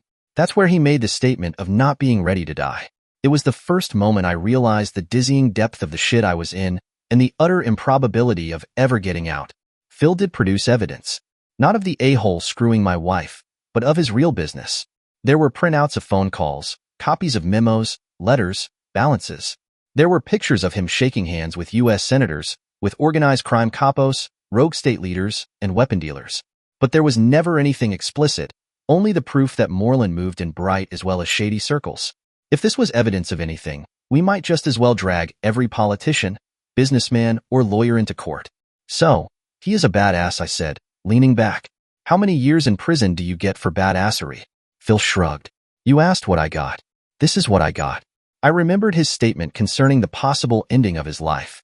What I saw in front of me would never result in that. There had to be more. So I nudged and poked, but he was adamant. I gave up, returning to what really obsessed me. "So he visits her at home," I said, picking up on a piece of information he gave me earlier. "Yes," he said, "regularly, sometimes for a few hours, sometimes all night. But she also takes the boy to her mom and leaves for a few days, sometimes with his private jet. Vegas, Manhattan. What is regularly? Once, sometimes twice a week when he is around. He's abroad a lot, but there are others." I winced. "Others? Buddies, I guess. Business favors, maybe. In her house?" I asked. "What about James?" He raised his hands. "The boy is out when it happens," he said. Then, shrugging, "I guess." "You guess?" "Look," he said, leaning forward. "You asked me to tail the man. Any idea how hard that is? He lives in a cocoon of security guards. They are everywhere, and they are good. All I can do is follow his schedule, see where he goes, but never what he does inside, or what happens there." I nodded. "Sorry," I said. "Of course I know, and I appreciate what you found out. When will he visit her again?" He looked up, his eyes narrowing. "No chance, Justin," he said. "No chance. Don't even think about it." I just watched him. "I think of nothing else, Phil," I said. "Of nothing else." As it had been my house for years, I knew where to stand close without being seen. I'd arrived at 5 o'clock in the morning. It was still dark and rather misty when I stealthily took my place in the clump of thick conifers 20 feet to the right of my porch, my ex-porch. About 2 hours later, I was still there. It was chilly, moist mist clinging to the bushes. I supposed I was safe, wondering where the a-holes' goons were. 3 weeks ago, I started checking out the house. It had been a tedious chore, but easy. Whenever I spotted the black Mercedes in the street and the gorilla on the porch, I could be sure Moreland was visiting. So I bought the gun, shocked at how easy that was. I took a few lessons at a shooting range, once more surprised how soon I could regularly hit my marks. The weapon felt cold and heavy in my pocket as my hand closed around it. I knew how to use it, but would I be able to actually draw and shoot? Would I even get a chance? And if I did, would I live? Did I care? What was the point of even caring? If I succeeded and also managed to escape, I would either be hunted down by the a-holes goons or the police. It would be death or life imprisonment. Take your pick. I shrugged, steeling myself with the thought that it didn't matter anymore. The loneliness, not seeing James, missing Beth and knowing that she didn't miss me at all, had drugged me into the black hole of a depression. I was certain that my life would be over after the divorce. Even if she'd been generous at first, I was sure she would find ways to shut me out of the life of our son. And if she didn't, the a-hole would. I once more wondered why there was no guard on the porch. Moreland must have gotten careless when things became routine. I winced at the word routine. After standing there for almost 2 hours, my feet were numb. There was a growing tension between my shoulders. It obviously had been an all-nighter, pretty long for an assault. I mused sarcastically. Was it ever assault? The way Beth told me about her crazy year had been like reliving an adventure. It had been dangerous, Maybe, and laced with horror towards the end, but exciting nevertheless. There had been lots of money for a once poor student, first-class travel, expensive clothes, unlimited sex, and cocaine. Just like she has now, I thought. The ending might have been less glamorous, but Beth's mind seemed to travel back longingly when she told me her story. But that may have just been my overheated interpretation. I do believe that Moreland's brutal sex on the day he returned was assault, and for a reason. He must have known Beth well better than I did. He knew from the past what assault did to her. It would scare her enough to obey his wishes. She wouldn't tell me or anyone else. At the same time, it would get her ready to become his hooker. Was the supposed threat to James's life and my business meant to break her? Or did he just offer her a convenient outlet for her guilt? Maybe it had been both. Or maybe Beth had added the threats herself to allay her conscience. Just thinking about it disgusted me. This was Beth, you know? My Beth? Yes, but who was Beth? My train of thought had me wonder. Why would he want Beth anyway? She was a beautiful woman, the most beautiful in my eyes. But Moreland's world must be filled with beautiful women. Beth was great in bed, the most sensual woman I've known. But what do I know, compared to the a-hole? He must have been knee-deep in willing women all of his life. So why Beth? Why destroy a marriage only to have what must be 13 to a dozen for him? Waiting for hours while your nerves are taut isn't the best pastime to make you think clearly. My mind was flooded with fantasies that had spooked me ever since Beth's confession. In none of my imaginations did I see her as the resisting victim of a brutal assault. No, in my imagination her arms wrapped themselves tenderly around his neck, her legs eagerly climbing the brute's hairy shoulders. He took her. Of course, she was very, very vocal in the image factory of my head, and every one of her words was meant to humiliate me, emphasizing the supposed pencil thickness of my meat. I'd never been able to satisfy her, of course. She'd never had a climax like she had with the swine, etc. It was the dirtiest of thought with the woman I once thought was the purest I knew, my woman. The woman I'd die for. I grinned at that. Yes, I'd probably still die for her, but I wouldn't be alone. After all the waiting, the actual opening of the front door still took me by surprise. I told myself that speed was of the utmost importance, but when the door opened, I froze. Through a blur I saw Beth, naked and on tiptoes, her arms around the a-hole's neck, deeply kissing his mouth, thanking him. The sight made my bile rise. I hesitated, but then a jolt of jealousy set me in motion. Pure, unadulterated jealousy with a generous shot of adrenaline, no doubt. My hand jumped from my pocket. The unwieldy gun recoiled as the bullet popped from its mouth to plow itself into the back of the kissing man. I never knew what made me shoot the second time, but another bullet sprang from my hand to hit again. The last thing I saw was Beth's shocked face and the blood splashed on her pale body. I stumbled forward from the trees, raising the smoking gun to my temple. She saw me. Her hand went to her mouth, muffling a cry. Then a hard blow to my head made me fall forward. My skull hit the stone steps. There was no pain, but the lights went out. My first impression was one of whiteness, the unfocused whiteness of woolly mist.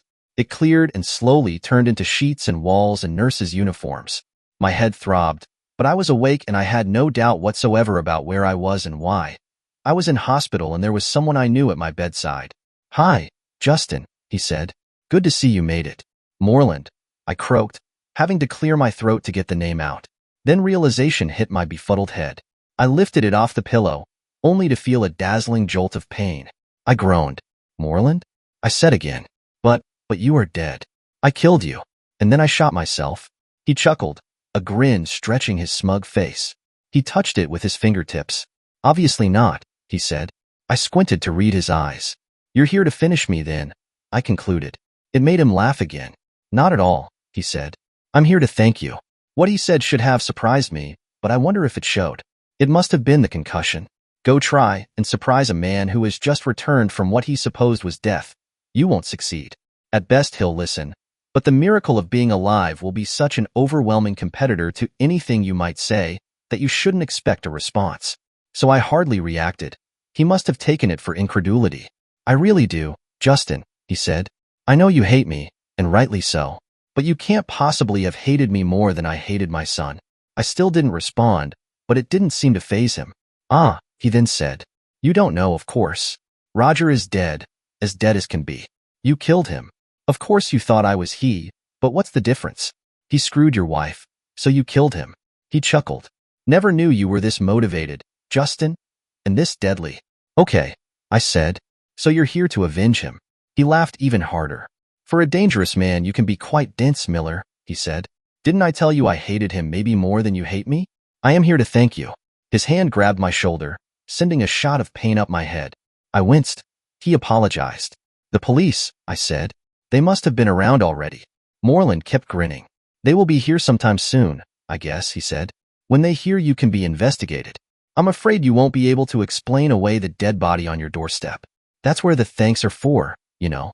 I always knew you'd come in handy one day. He chuckled and rose. At that moment the door opened and a nurse came in. She was dark, Indian, and she looked nervous. I told her everything was all right, but her concern was evidently Robert Moreland. Time's up, Mr. Moreland, she said and walked over to my side, checking the statistics on the little screen of the beeping machine next to my bed. I wondered if he'd bought her too. How else would he have been admitted to the bedside, even before the police? Just another minute, Ms. Patel, he said, unperturbed. I think I have to reassure Mr. Miller before I leave. Can't have him worried. Just a minute, please. His smile was charming and it seemed to work. The nurse muttered, but she left again. You hit me, bastard. I hissed as soon as she was gone. I could have died. No, he said. You couldn't. It was just a tap with a muffled bat. But then you fell rather, unfortunately. Sorry for that. My excitement had left me dizzy. The surreal twist of happenings affected my breathing. You were there, I panted. He grinned and nodded. Guilty, he said, waiting for what you would do. And I must admit that Roger's Mercedes was a far more comfortable place to do that waiting in than those clammy, dripping conifers you'd chosen. I hung in my pillows trying to catch my breath. You knew all along, I said. You knew I was going to shoot you. You were there, waiting for it to happen, knowing I'd shoot your son. His eyes hardened at that. Don't call him my son, he said. Then the grin returned. And knowing is a big word, he went on. Let's say I gambled. But I have taken too much of your time already. I should have waited until you were stronger, but well, I thought it wouldn't be wise to be seen with you later on. I struggled to get up, but a wave of nausea threw me back in the pillows. Just then the nurse returned. Moreland raised both hands in acknowledgement. I'm leaving, nurse. Please treat my friend here well. He'll need all his powers. He chuckled as he turned toward me. Be well, Justin. And thank you once again for Beth too. He turned, leaving me while a fully geared roller coaster roared through my head. Let's check the story from Beth's end. Do I love my husband? I know I should be able to answer that question in a heartbeat, but I can't, so I guess that's an answer too. I do know that I must have loved him once. Could I have fallen out of love?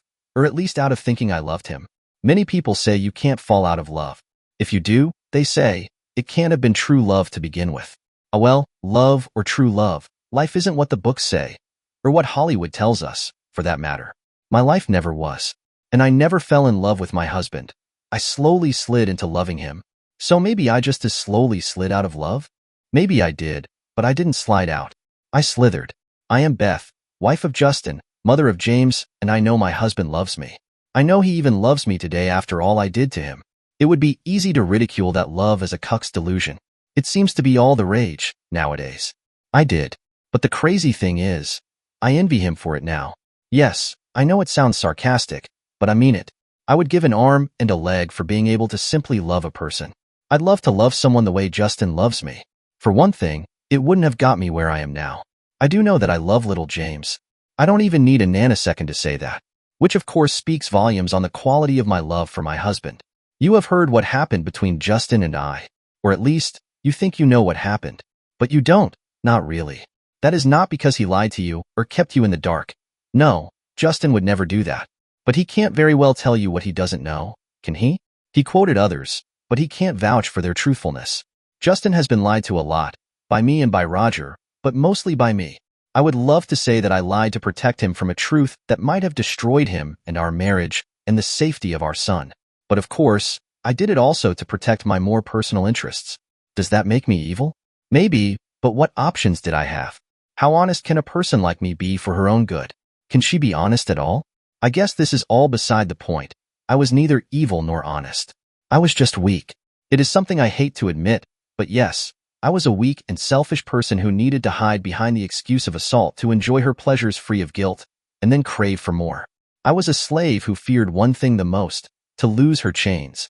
It was true that I was assaulted at the birthday party of Roger's plastic stepmother, all these years ago. But it wasn't true that Roger didn't mind. He was there, held in check by Daddy's gorillas, while his father pinned me down on the bed and assaulted me, claiming me like a medieval rogue knight. Roger was there, screaming in rage. He had to look on, while his father riddled him with volleys of humiliating sneers. And when the Count at last lifted his heavy body off mine, he was replaced by an ongoing number of others, ravaging every orifice of my body. Roger wasn't gay, like I made Justin believe. He was my boyfriend, and he loved me like crazy. The reason he was so eager to marry me was not to please his father, very much the contrary. He married me to thwart his father's plans to set him up with a desirable party, one that served his father's business plans, just like his mother had done. He married me out of love, and that romantic notion excited me no end. It even made me wonder if I loved him too. But whatever love I had for him was efficiently washed away on that four-poster bed. I was 19, having only had a few rather fumbling experiences with high school boys and college kids, and Roger, of course, who was back then more of an enthusiast than a Don Juan. I had climaxes that affected my state of mind, tumbling switches I never knew I had. They changed me from a wholesome, no-nonsense girl into a sick, groveling 304. I was prepared to give up everything to satisfy my newfound needs and grab the many perks that came with the package. Many people insist that such sudden changes aren't possible, and they may be right. Perhaps Count Moreland and his gang of monsters only had to scratch off the thin layer of artificial decency that covered the monster I truly was. A very hypocritical monster at that. I needed to hide behind the blame I put on my tormentors. I very much needed that. Robert Count Moreland, Daddy, as of that night, knew me well. The morning after the assault, he just chuckled through all my indignant protests and threats. He concurred with all of my arguments and then bought me off with money. I still see the pain in Roger's eyes when he heard I took the bribe, but hey, what did he know? He'd been rich all his life, hadn't he? Then I missed my next period. As you know, I told Justin that Roger paid for the abortion, but it really was Robert. Roger never knew of the pregnancy. And there was no reluctance in collecting the monthly bribe for that. The year that followed was the time I call my crazy year. Calling it that is another convenient way of removing myself from responsibility. It was assault.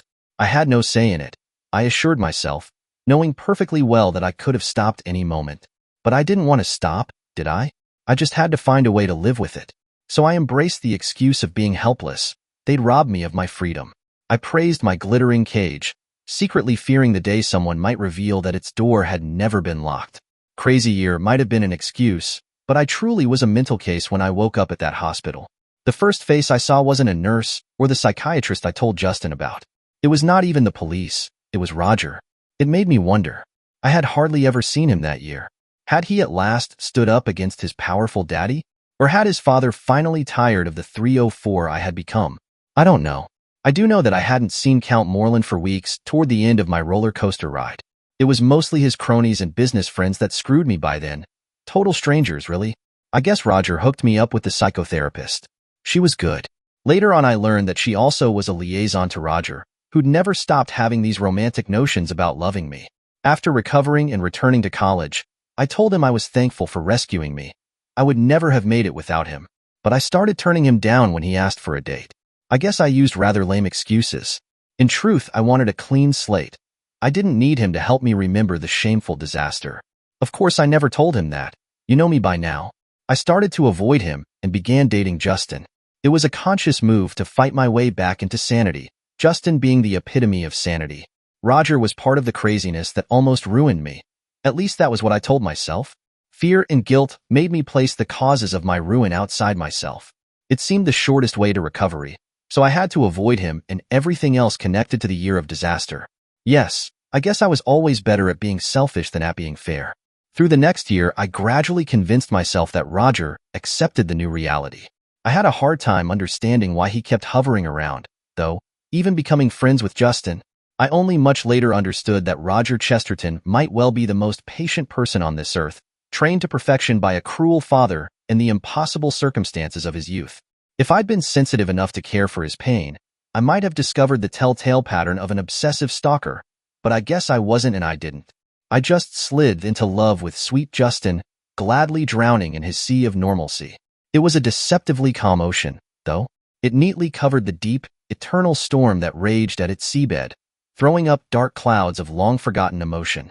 I easily convinced myself that I loved Justin, He is an agreeable person to be with. I know no one who doesn't like him. I also loved the way he put me on a pedestal, me of all persons. We were the perfect couple in everyone's eye. So who was I to doubt a love so wonderfully fitting my needs? I also see now how the rumor came into the world that Roger might be gay. He never dated a girl during the rest of our college years. Again, I guess I was too insensitive to understand why. I soon forgot all about him after he left for Europe, trying to climb a career ladder that wasn't owned by his father. Justin and I married and had little James. Life was good. It lulled me into its vanilla comforts. Soon I had a hard time separating my real climaxes from the faked ones. Imagine the impact of Daddy's return. His blunt rudeness tore as easily through the cobwebs of my complacency. I was what they call a sitting duck, or rather the torn-up ragdoll version of it by the time he was done with me. I could only nod to his casual order to await his phone call.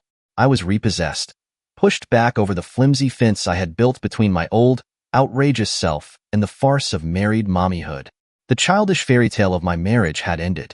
A more decent person than I would have sat down with Justin and told him what happened, what truly happened.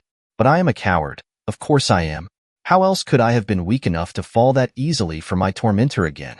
The following months were a balance act of keeping my new madness away from my husband, and most of all, keeping my new lifestyle away from sweet, innocent James. To my own amazement, I succeeded. I even thought I misled the therapist I still consulted. Robert was careful too. He had a meticulously constructed public image to protect. Despite his bullying indifference, he only called when Justin would be away. He seemed to be well informed. He always phoned a few days early. One time he called even before Justin had had the time to tell me his schedule. He organized everything, even James's babysitter if I didn't have one. He never screwed me in the house again. Most of the time he had me picked up, or he gave me the address of a house or a hotel. But you know all that. You also know he sometimes brought friends and business relations. I didn't mind. He pushed me over the edge, and I just kept coming like the good little hooker I was again. Then Justin found the cufflink. It confused me no end to see it lying on the table, right between a zonked-out Justin and a half-empty bottle of whiskey. I picked it up and saw that it must indeed be Robert's. I'd often enough seen him take them off. No one else would have a set even similar. Panic overwhelmed me. How had Justin gotten hold of it? Robert never ever screwed me in the house. Not because I asked him not to. I asked nothing. I guess he decided it was convenient that Justin wouldn't know. At least for a while. He might have changed his mind about that by then. Had he visited the house while I was out? But why? He could just as easily have called Justin and told him about us. Thank God I'd returned from a sex date the day before Justin was scheduled back from his trip, so I was home on the Friday he returned early. On Wednesday night, I'd been the main attraction of a party at the Hilton, 2 towns over. Robert hadn't even bothered to bring me home. He had his driver do it, who pulled my head down into his lap for his usual tip before letting me go. It was right in front of our house. I was only protected from curious eyes by the dubious safety of tinted glass. Anyway, that early Saturday morning when I found the link, blind panic made me stop wondering about the how and why. I slipped the object into the pocket of my robe. From then on it was all instinct and improvisation. I became a chased rabbit, cutting corners to outrun the hunting dogs of truth. Ironically, it was a truth I knew as little about as Justin. I stubbornly thought that denying everything would be the way to save our marriage. And I had to save it. It was the only protection of little James while his mother screwed her sanity away. I was sure it was also what Robert wanted. There was no way I could contact him. I supposed he would discover the absence of his precious cufflink and call me, but he didn't. I pushed it into the nether regions of my purse, where I could almost feel it burn whenever I clutched the thing to my body. When Justin didn't buy my denial and left me, I was conflicted. Of course I feared for our marriage, but what I also sensed was relief. I guess it was just the natural reaction of the hunted rabbit at last escaping the hounds.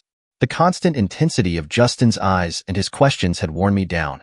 I was getting too exhausted to mask my true feelings, I guess.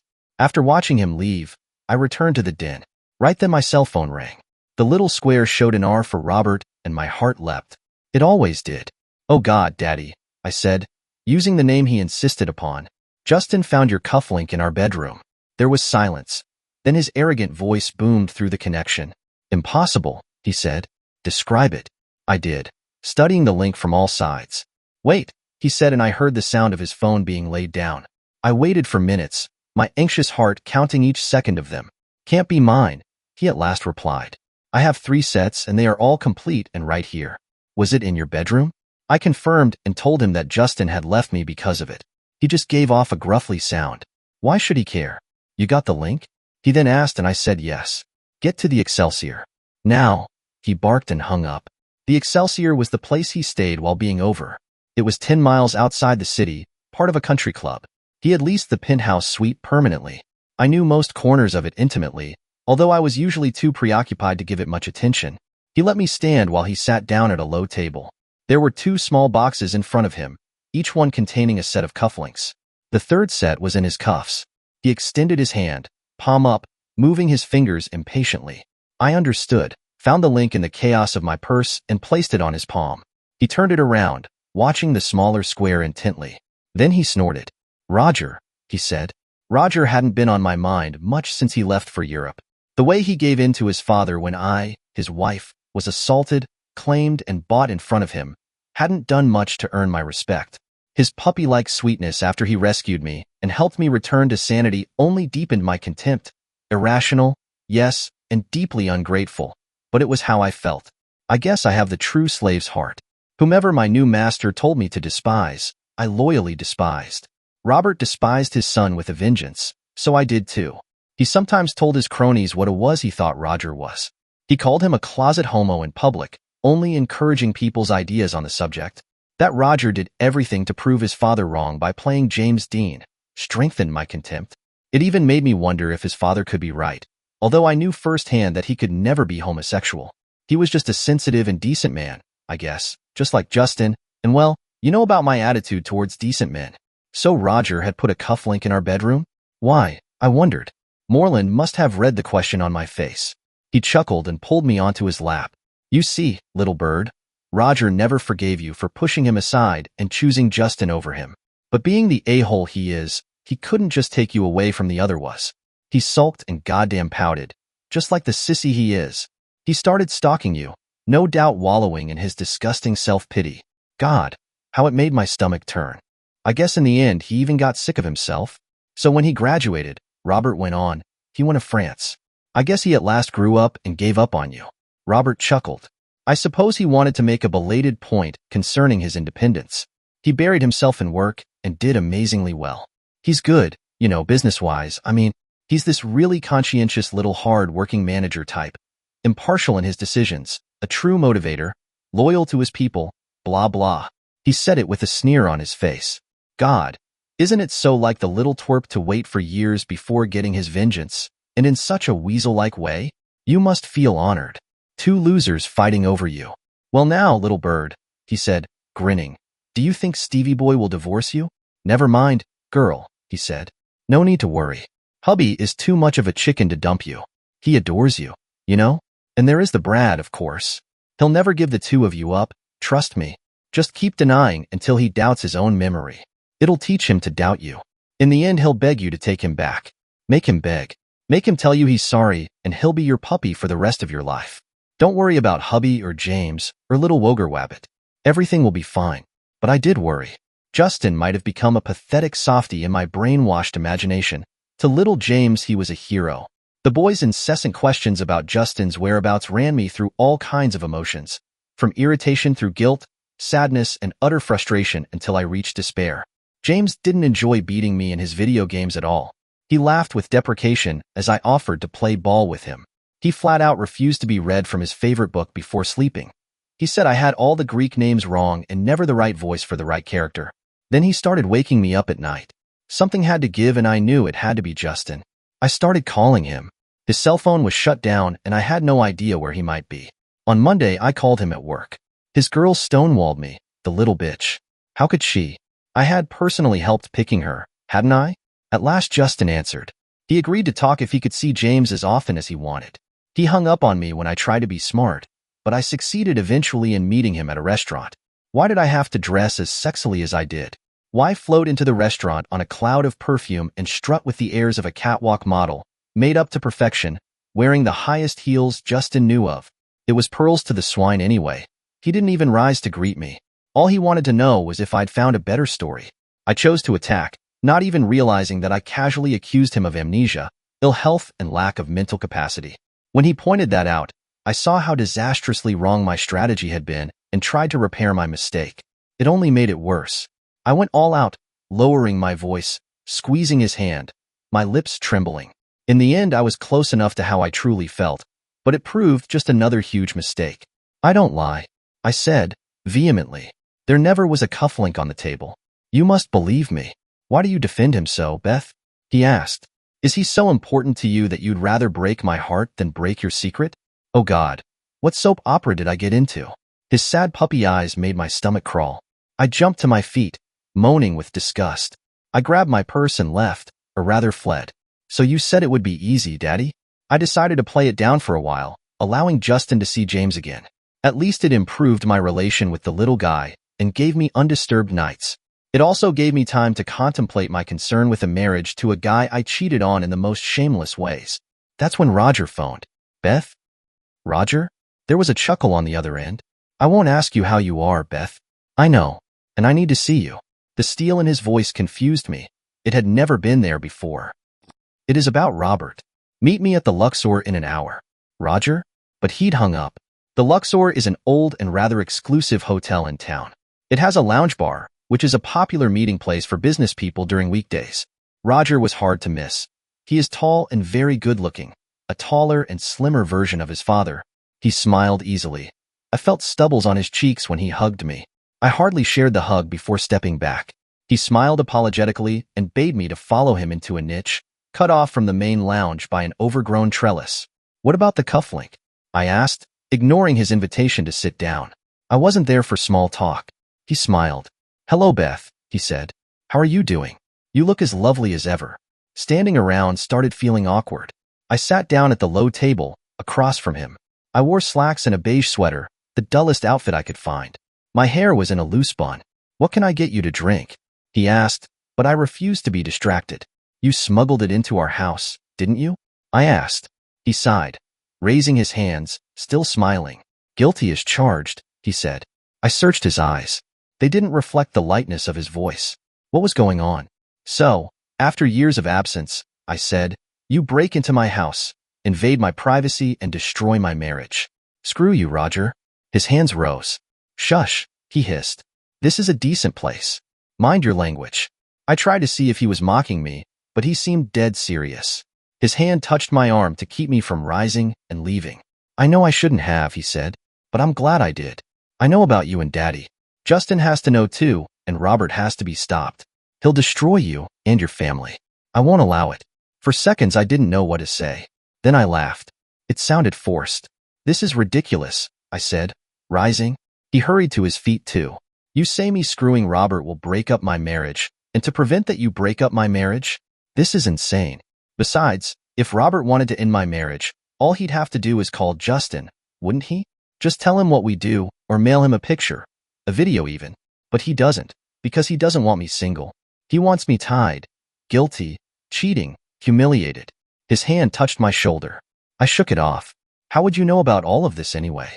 I said. What is going on? He shrugged. This isn't about you, Beth, he then said. Not about your marriage or your son.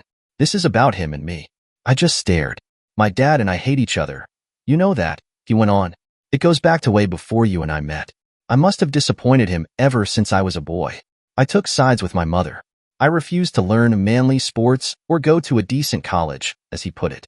I refused to study much at all. I refused to accept the girls he threw at me. And then I went working for the competition, making a success of some of his worst enemies. Roger once more tried to touch me, but I didn't let him. He shook his head and went on. Just short of killing me, he wants to destroy me, Beth. He always has. He refused to fund anything I wanted for myself. And he took away everything I loved, including you. By now, I don't know if I would stop at killing him. I slowly sat down again, thinking, confused by what he said. So you dropped the cufflink to spite him? I asked. He didn't respond for a while. Then he grabbed my hand and didn't let go.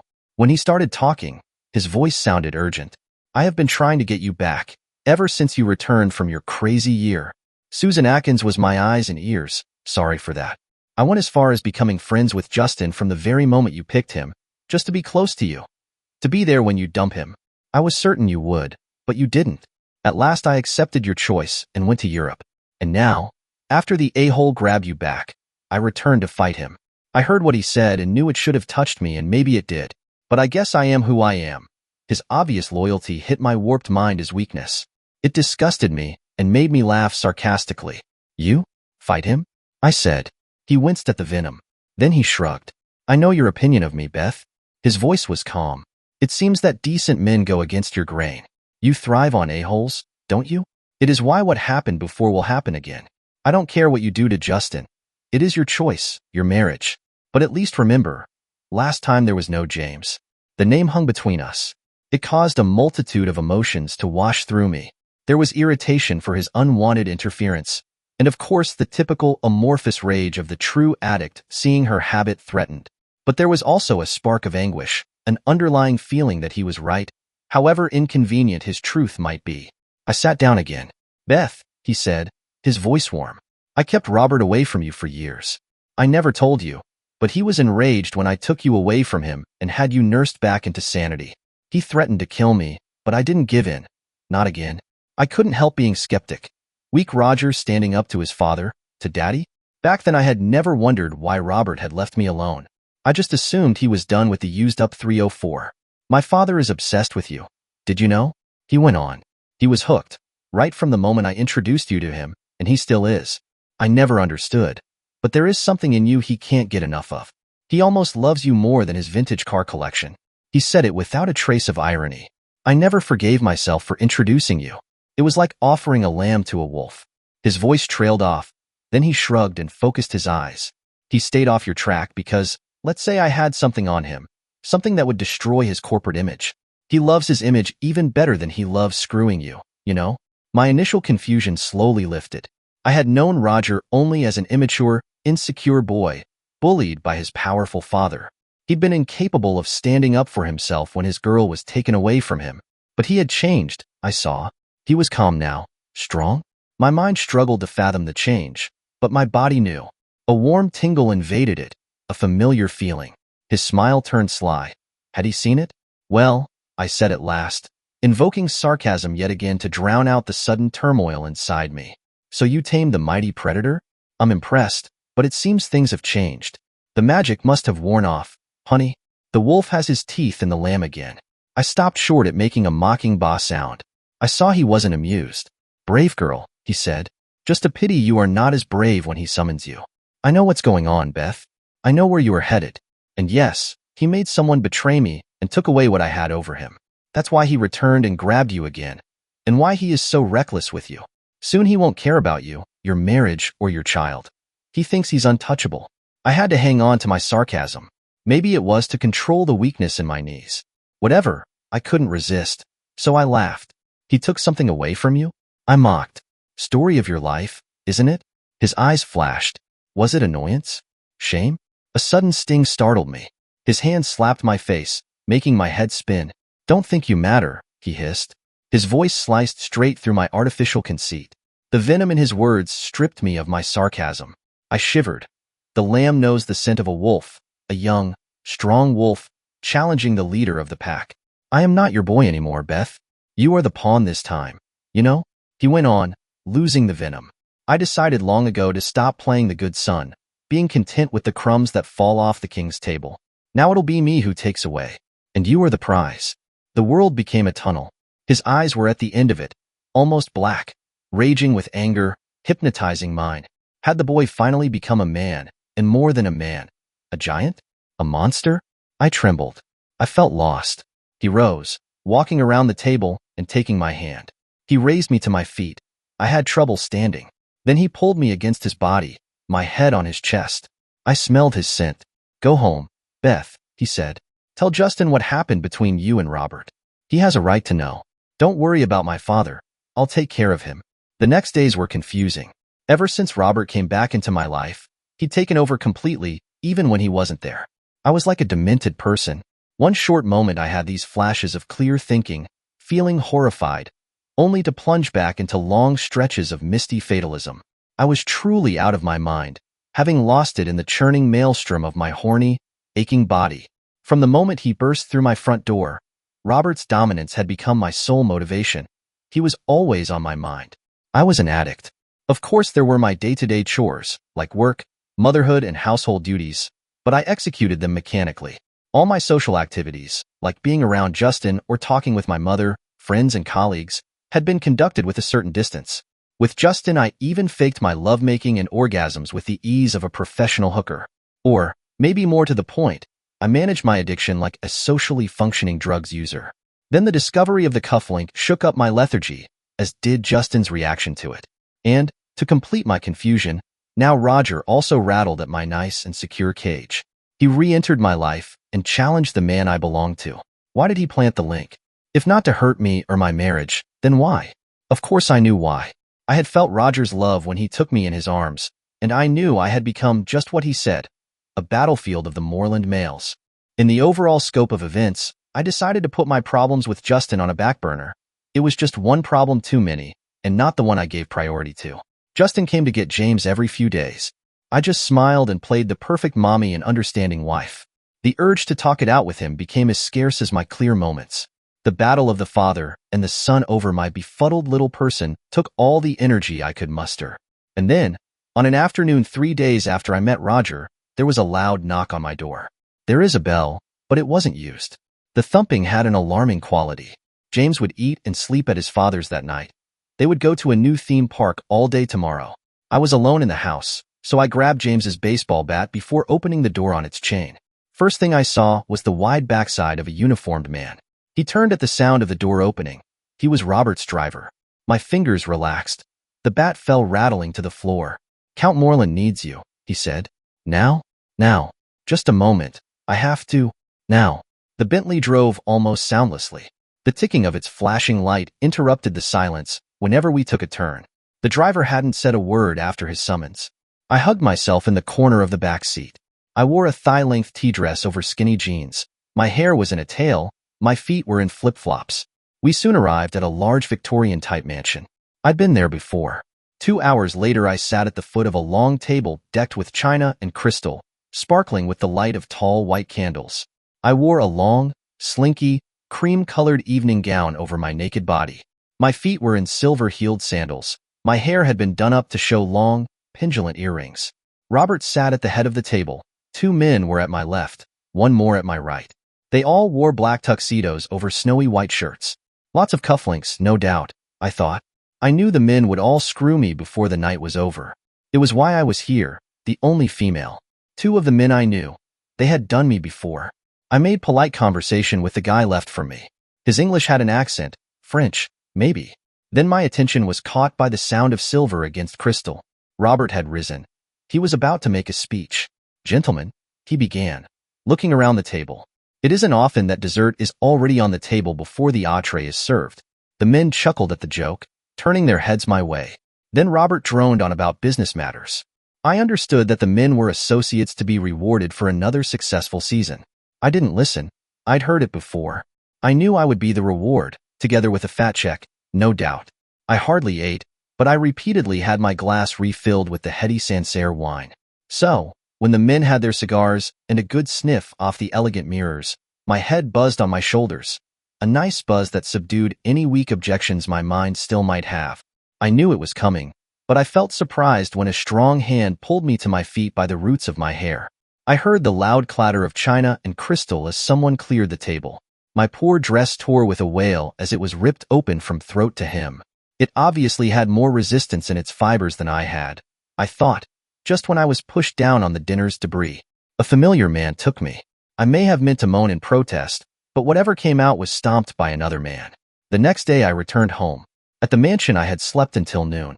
After rising and showering, I was amazed how fresh I looked. The mirror mercifully didn't show how I felt on the inside. Since Justin left me, Daddy must have thought there was no need to hold back, if he even thought about it at all. Arriving home in a cab, I saw Roger sitting on the porch. He had a present for James, a computer game. I told him the boy was with his father, as he followed me inside. I didn't want him to, but he grabbed my upper arm and pushed me to the stairs. We went up to the master bedroom. "Undress," he said.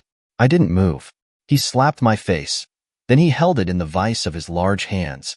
His eyes were into mine. His body radiated cologne-scented warmth. I smelled it as I felt his fingers slide down my shoulders and my sides to the hem of the tea dress. He pulled it over my head and threw it in a corner. I did not resist or cover my ravaged body while his eyes inspected me. Then he threw me my bathrobe. I hope you at least enjoyed it. He walked over to the window, where he turned around. I sat down on the bed. I feel awful, I said. Sure, he answered. I do, I insisted. His sarcasm hurt me. I had no clue why. Listen, Beth, he said, pushing his body off the wall and getting down on his haunches in front of me. I never stopped caring for you, and seeing you like this makes me mad. I was devastated when you chose Justin over me, but at least he loved you. Loves you still. Robert doesn't give a shit about you. He only cares for himself. You're a prize now, but he'll destroy you. I want you to leave him. His eyes grew more intense, capturing mine. It caused a wave of heat to wash over me, like it had at the Luxor Hotel. You know I'd want to, I said with a trembling voice. It sounded unconvincing, even to myself. But you can't, he added, matter of fact. I just stared. He rose to his feet. BJ now, he went on. His voice had the same steel now as his father's. I obeyed. Once done, he said, good girl, now listen careful to what I have to tell you. When Justin told me a few days later that he'd met Roger again and wanted to invite him to our house for a small barbecue, I already knew. I also knew I had to seem surprised. That's why I acted as if I hardly remembered Roger and thought he was still in Europe. Did I feel guilty for deceiving Justin again? Not really. I was touched by the wonderful dinner he'd made for the two of us, but I knew his agenda was as double as mine. In a way, I thought, he was being just as deceitful as I was. Besides, by then my cheating on him had become such a routine that it hardly mattered anymore. When he called to propose our dinner date, I wasn't at the mall. I was waiting for Roger, who had summoned me. I was soaking in a steaming bath in his hotel suite, preparing to be screwed all afternoon. He never showed up. I don't know why I came to the hotel when he asked me to, or why I kept waiting for him, but I did. Just as I have no idea why I submitted as easily to him as to his father. I also don't know why I cried when Justin left after dinner. It can't have been guilt. Maybe it was the innocence of the evening, knowing that the sweet, easy closeness would be lost forever. I saw how my tears shook him too. It made me feel even worse. The barbecue went well. Waiting for Roger got me nervous, not knowing how I might act in his and Justin's presence. But just catching Roger's reassuring eyes was enough to calm me down. It even made the mild jokes and sentimental journeys back to our college years sound natural. I don't think Justin had a clue. We even touched each other and smiled in the comfortable, married way we always had. After Roger left, Justin took his car to pick up James. He hadn't left the street yet when the sliding doors opened and Roger returned. He bent me over the table on the deck where we had been eating and drinking minutes before. Then he screwed me. Remember what I told you, he said. Then he closed his zipper and left. I still lay panting on the table when I heard Justin return. I rushed into the bathroom, waiting for the heated flush to go away before meeting them. Justin played with the boy and put him to bed. I still glowed when we had one last glass of wine. I was nervous, knowing what I had to do next. Roger thought seducing Justin might work. He insisted I try. Well, it wasn't difficult to pull off as I was still boiling inside from the unfinished screwing I'd just gotten. So, even though I had my doubts Justin would fall for it, his refusal took me completely by surprise. I never expected him to be so rude. It shocked me and made me feel profoundly humiliated. Don't laugh. I know I have been humiliated over and over by Robert and his a-hole guests. But sweet, naive Justin turning me down hit me like a sledgehammer. When he pushed me away, it felt like a stab. He had no right. Had he? We were equals. He was as weak as I was, too inferior to treat me like this. The sheer contempt in his eyes for my exposed body caused a flood of unadulterated shame to wash over me. I heard my voice croak his name as the front door closed. 2 days later, a gray-haired gentleman handed me a big envelope, informing me that I had been served. Ever since Robert and his son reappeared in my life, my behavior had become increasingly irate, even crazy. The two men fought over me like dogs tearing at a bleeding rabbit, but now I knew a third man had joined the fight is not equal to. Funny enough, not by fighting for me, but by giving up on me. Finding out that I had no control over Justin shook me to the core. Until then, I stupidly held on to the fact that my marriage and my son were the only remnants from a safe but rapidly dwindling world. The idiotic inconsequence of that thought never dawned on me. I easily gave in to every whim of the Morelands, but I was devastated when the man I betrayed turned me down and left me. It wasn't fair. I really thought it wasn't fair. So when Justin came by to pick up his son, I flew at him, beating him with my fists, raging. I guess my words were unintelligible, torn up by my throat-squeezing anger. A sudden flood of tears finally made me break down. He told me he came for James, and I screamed he would never get the boy again, unless we talked. He had to listen to me. He had to. His filing for divorce had yanked the floor from under my feet, a floor I'd been denying even existed. I guess it was the intuitive clinging to normalcy of an addict going crazy. I listened. He then said, his voice as cold as ice, "Remember? And all you did was show me you are a 304 who thinks she can screw her way back into my understanding. Do you think so little of me, Beth?" The hurt in his eyes was unbearable. "Who are you?" he went on, almost whispering. "Who have you become?" Good question, I thought. The question to end all questions, one might say. But he did have one more. "Beth," he said, holding me. "What can be so horrible that you'd rather ruin our marriage than tell me?" I took a step back, away from the soft, passive pain in his eyes. It once more irritated me, filling me with disgust for his weakness and mine. What was the use? Why did Roger, and his father too, want me to stay in this charade of a marriage? Even Justin wanted out, although he was the only one who truly loved me. "Nothing," I answered. "I told you over and over there is nothing. It is all in your mind. You tell me I lie, so I try not to repeat what you consider a lie. I try to show my love by seducing you, and you divorce me. Now who is the crazy one here?" His eyes turned distant. "So you still think I'm crazy?" he asked, or rather stated. His wallowing in self-pity sent another wave of disgust over me. I never saw that goddamn cufflink. My exploding voice seemed to blow him away, so I grabbed him, apologizing, pleading to be believed. I once more tried to make him see how he maybe drank too much, doubting his memory. I knew it was the wrong strategy, but I was at wit's end. So I apologized. "I am sorry too, Beth," he said. "I am sorry I let you talk to me. First you try to screw me into believing you, and now you try to screw with my head." He pushed me away and turned to leave. I have no memory of what happened next. Things just got black. When the light returned, my frame of vision was filled with his face. I felt his hand under my head and my lips against the slickness of glass. Cold water seeped into my mouth. Then I felt his arms around me, familiar arms. He carried me to the couch and I closed my eyes. My brain fervently reviewed what happened. It must have been exhaustion. The dogs at last tore up the little rabbit. It had been stress, surely. The unavoidable result of being in the middle of disaster, not knowing what really happened and why, not knowing which way to go. I had to choose, Robert, Roger, even Justin, it didn't matter. I had to choose, or did I?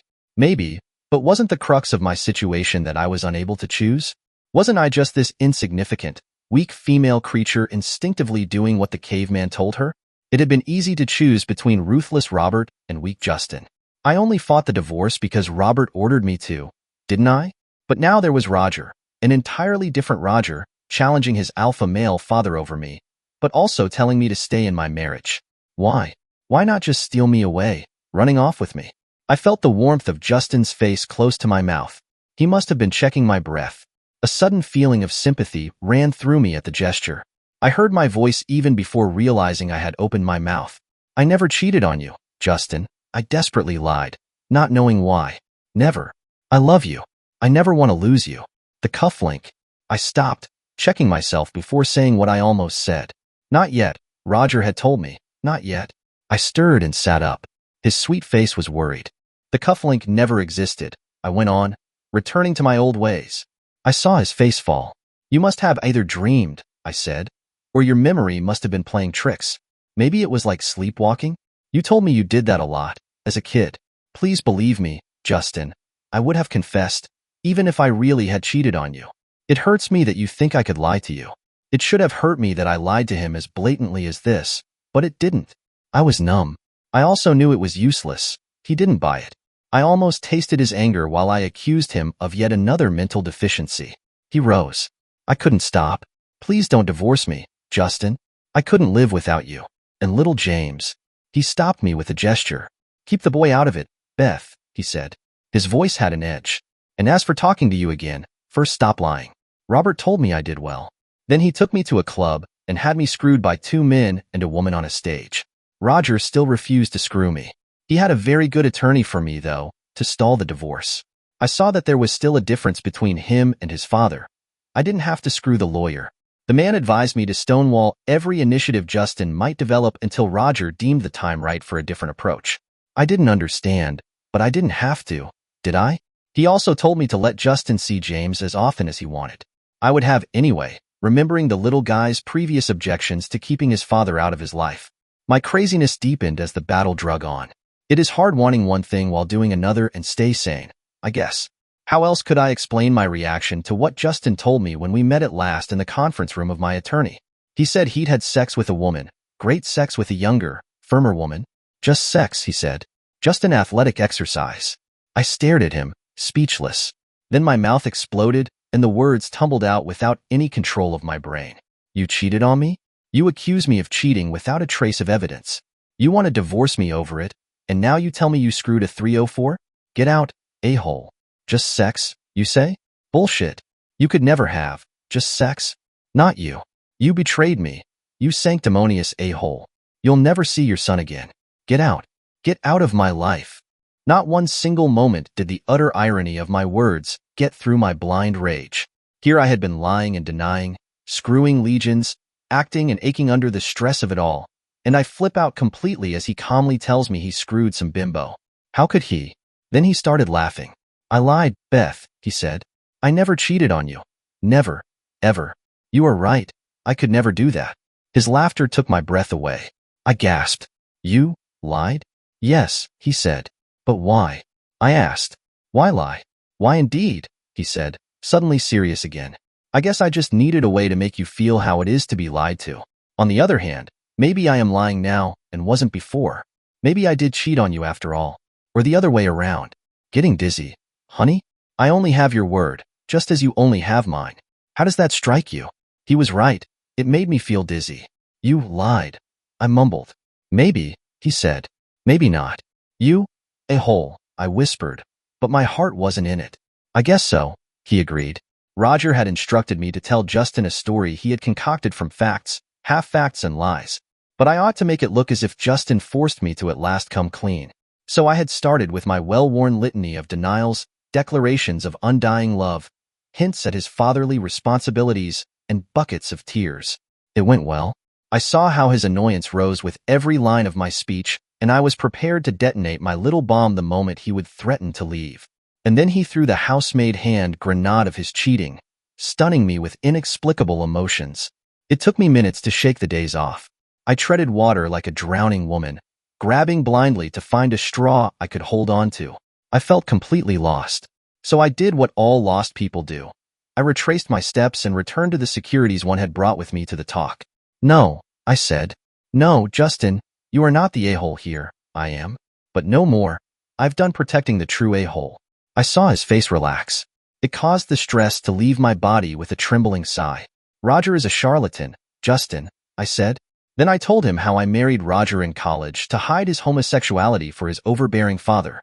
I said I was poor and in debt, needing the money he offered. I told about the posh lifestyle and the opulent wedding. I knew it made me look shallow, but as it was the truth, Roger thought it would add credibility to my story. I guess it did, although Justin was too stunned right then to notice. He shrank even further when I told him about the assault at the party. Roger's father taking me brutally, followed by the night-long gangbang and the $10,000 to silence me. I was 19, I said, staring him down. I had gone through hell. I took the money. I saw the disappointment in his eyes. Screw you, I thought. You weren't there, were you? Then I lowered my gaze and went on about the abortion and the monthly payoff that I'd had to collect from Roger's father. He, screwed me every time I came to collect, but I was beyond caring. I was a little rich, mentally wrecked girl. I dropped out of college. His outburst about wanting to kill the a-holes moved me.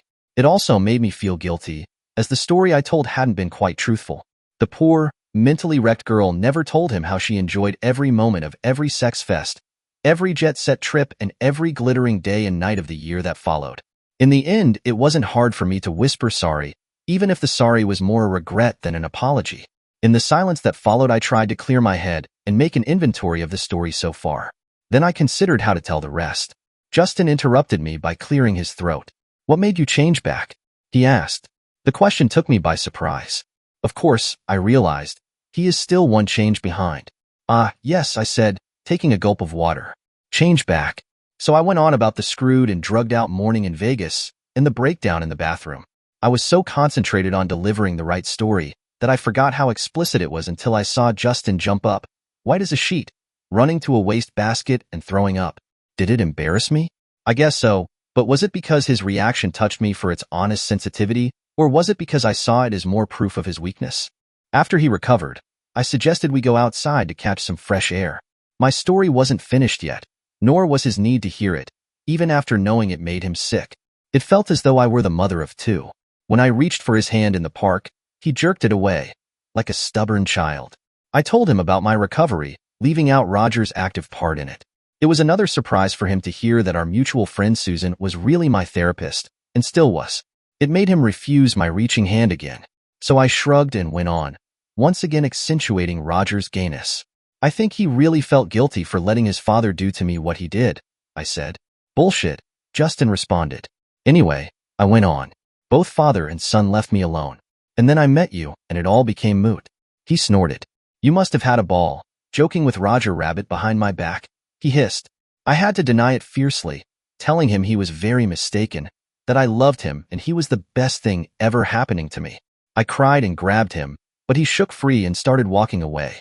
I became friends with the creep. Goddamn it, Beth. He cried out. Even last week, when I invited him, you were happy and relaxed around him, all the time keeping this secret from me. Who do you think I am? Who are you? I once again emphasized my love for him. Nothing else matters. He didn't answer. He walked away another few steps. His leaving wasn't in my plan. Thank God he turned back again. What about the cufflink? He asked. I felt relieved. I heard a million words, he said, and we still haven't arrived at the wretched thing. Time for my next step, but there was no hurry. I kept silent, causing the cogs in his head to start churning. I could almost see where his thoughts took him. The cufflinks, my obvious hesitation, Roger's return, the bedroom, and then the detonation came. My God, Beth. He bellowed. I know that the cufflink is Roger's. His initials were on it. So was he in your bedroom while I was gone? Did you lie about him being gay? Did you screw him for old time's sakes? Are you still with him? Do you want to leave me for him? Talk to me, Beth. I still took my time, slowly shaking my head left and right. Then I said, almost whispering, it wasn't Roger's. He slumped down on the bench across from me. It was obvious to him what the implications of my words were. I should have said there was no cufflink, as before, but I hadn't. You lied to me after all, he groaned, listing all the tricks I had used to keep him in the dark, calling him sick, a drunkard and a dreamer. You rather drove me away from James than tell me the truth, he said, his voice broken. Who are you, Beth? How could you? Who are you? As he rose to walk away, his words tore the gossamer cocoon of my addiction, pulling my naked sickness out into the harsh light of his disgust. And I cried, I bawled, reaching out for his body as it vanished in a blur of tears. I knew they were not tears of regret, nor tears about lost love. They were tears of self-pity. When the flood stopped, I felt oddly clean. Any decent woman would have felt horrible, but I felt purified. I guess every last lingering remnant of possible guilt, shame, or reserve had been swept away by the torrents of my self-pity. Catharsis, they call it, don't they? I waited till 10 the next morning before I called Justin on his cell phone. It went to voicemail, so I asked him to call me. Even I was surprised by the genuine crack in my voice. Call me. I'm alone. I'm sad. I'm sorry. I didn't lie. I was alone, all right, and sad because of that. It was enough to make me feel sorry. He phoned back immediately, sounding sleepy. I'm so scared, I said. I'm still drunk, he answered. It set the tone for maybe the weirdest phone conversation I ever had. We joked, making our silly remarks balance on the thin line between relaxed banter and bittersweet satire, much like we'd done in a now irretrievable past. I said I wanted to talk more. He asked how much it would hurt him this time. All of the crazy warmth had seeped out by then. You wanted the truth, Justin, I said at last. So yes, it will hurt. It will hurt us both. We met at the tiny park behind my house. It once had a special meaning to us. I'd cursed under my breath when Justin suggested it as a place for us to meet. All this needless mixing up of the inevitable with the sentimental made me nervous. He started out about the cufflink at once. Damn you, Roger, for putting this at my doorstep. Or was it Roger anyway? Who should I believe, and did it matter? I had to make a choice, not knowing the consequences. But there was no alternative, was there? I had to drop the intended bomb at last, if only to settle my crazy mind. So I choose. It was his father's, I said. It was Robert's cufflink. Of course, he exploded, showering me with every venomous accusation he could find. How could I have betrayed him with the man who assaulted me? The monster that used me as his hooker, pimped me out to his buddies, drugged me, left me with a child to abort, and then bought me and sold me. How could I have done that, and in our own bed, no less? How could I indeed? He did his walk away and return act again. Then he asked me, "You still see him? You still screw him? You still let yourself be used out by him?" I shook my head in denial, more out of routine than as a planned response. But I kept my silence. "Talk to me, Beth," he said, and repeated it when I didn't. I remember actually wringing my hands, feverishly imagining how a contrite wife would act, and overdoing it, of course. I should have told you the first time he called again. I started my confession. I continued by telling him when and how it began. The way Robert overwhelmed me, forcing himself into the house. "You let him screw you again," he said, his voice dull, resigned. It enraged me, and I used that rage to fire up my voice. I denied. I heatedly told him I only loved him and would never betray him. "But he did screw you," Justin repeated. "He assaulted me." I cried, my voice shrill with despair, and I went on to describe the violation of my body. "He hurt me, Justin. He hurt me," I sobbed. "Assault," he said, his voice laced with sarcasm. "He assaulted you, and of course you screamed for help. You ran to the neighbors afterwards. You called the police, you called me." I just stared at him in the silence that followed. "But no," he went on. "You didn't do that, did you, Beth? You didn't do anything like that, did you?" I cried, and the tears came amazingly easy. Through my fingers, I kept checking on his responses. Then I looked up and told him about my poor broken body and mind after the assault. I'm afraid every hint at misery was a lie. I made up the threats Robert never mentioned, about how Justin's new business would be endangered, throwing in a veiled threat to little James's life. Roger had told me to use them. I had protested for a while, but here they were. I ended my story with Robert's order to wait for his call. That one was true. Justin's face never lost its disgust. "So you waited for his call," he said, "being a good girl for Daddy, never telling me anything." Again his voice had this infuriating passiveness. "I don't think I had a choice," I said. "Yes, you didn't think," he sneered. "I did think, Justin," I assured him. "He threatened everything I love. You, James, our marriage. What else could I have done? He scared me to death." His heated "screw you" shook me. With rising anger, he shouted at me how he hated me putting myself out with the excuse of protecting him. Couldn't I have at least talked with him? Did I think so little of him, killing his self-respect? Then all his passive fatalism disappeared into a blood-red cloud of rage. "You can't have been as silly as that, bitch. Not then. Not now. Don't you see how ridiculous your words are? Screwing the a-hole and his degenerate buddies to protect the ones you love? You believe that? You think I believe that?" It was silly. I knew he was right. But being regarded silly wasn't my biggest worry, right then. I had played him like Roger predicted. I had shaken him out of his lethargy and put him on the right track, feeding his frustrations and his simmering rancor. Resentment had to replace his useless fatalism.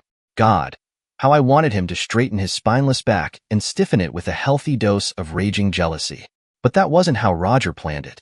Before he left, I had to push him into the right pissed-off mindset. So I gasped and stuttered at his attack. I crouched and groveled. I started, whining. It was all I could think of. "Please, you must believe me. I was so scared, Justin. They would have killed you. Us. You don't know him. Don't know him like I do. He is a monster." Roger had been right.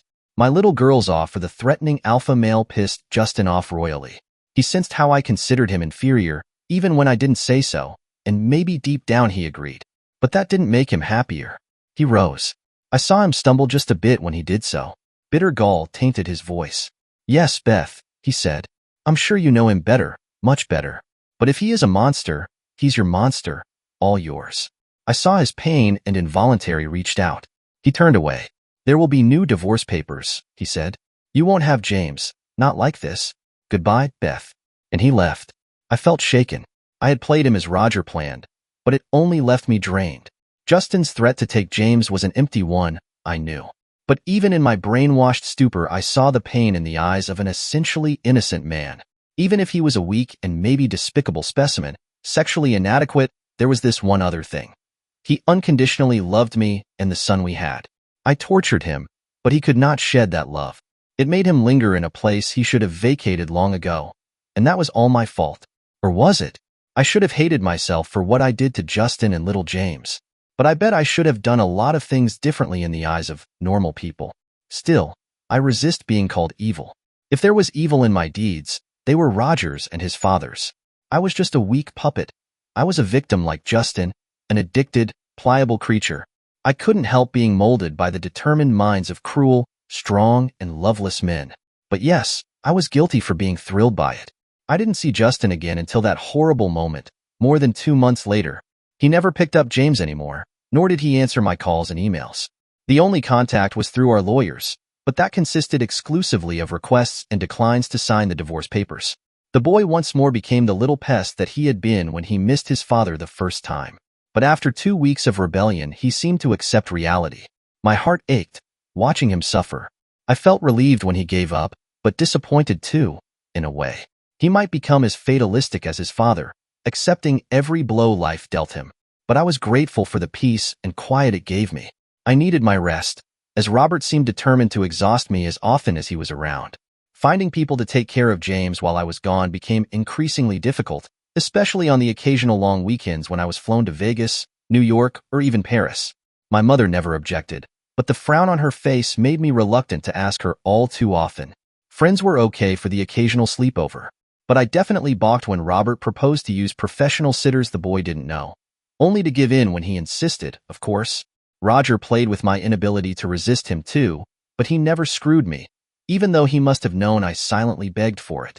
At times I wondered why his teasing melted me into a senseless puddle. I knew I was playing with fire. Robert might kill me, but maybe that was exactly why I did it. Being with Roger seemed to block all danger signs. There was nothing I could do about it. So I just stopped wondering, exactly as I stopped understanding myself.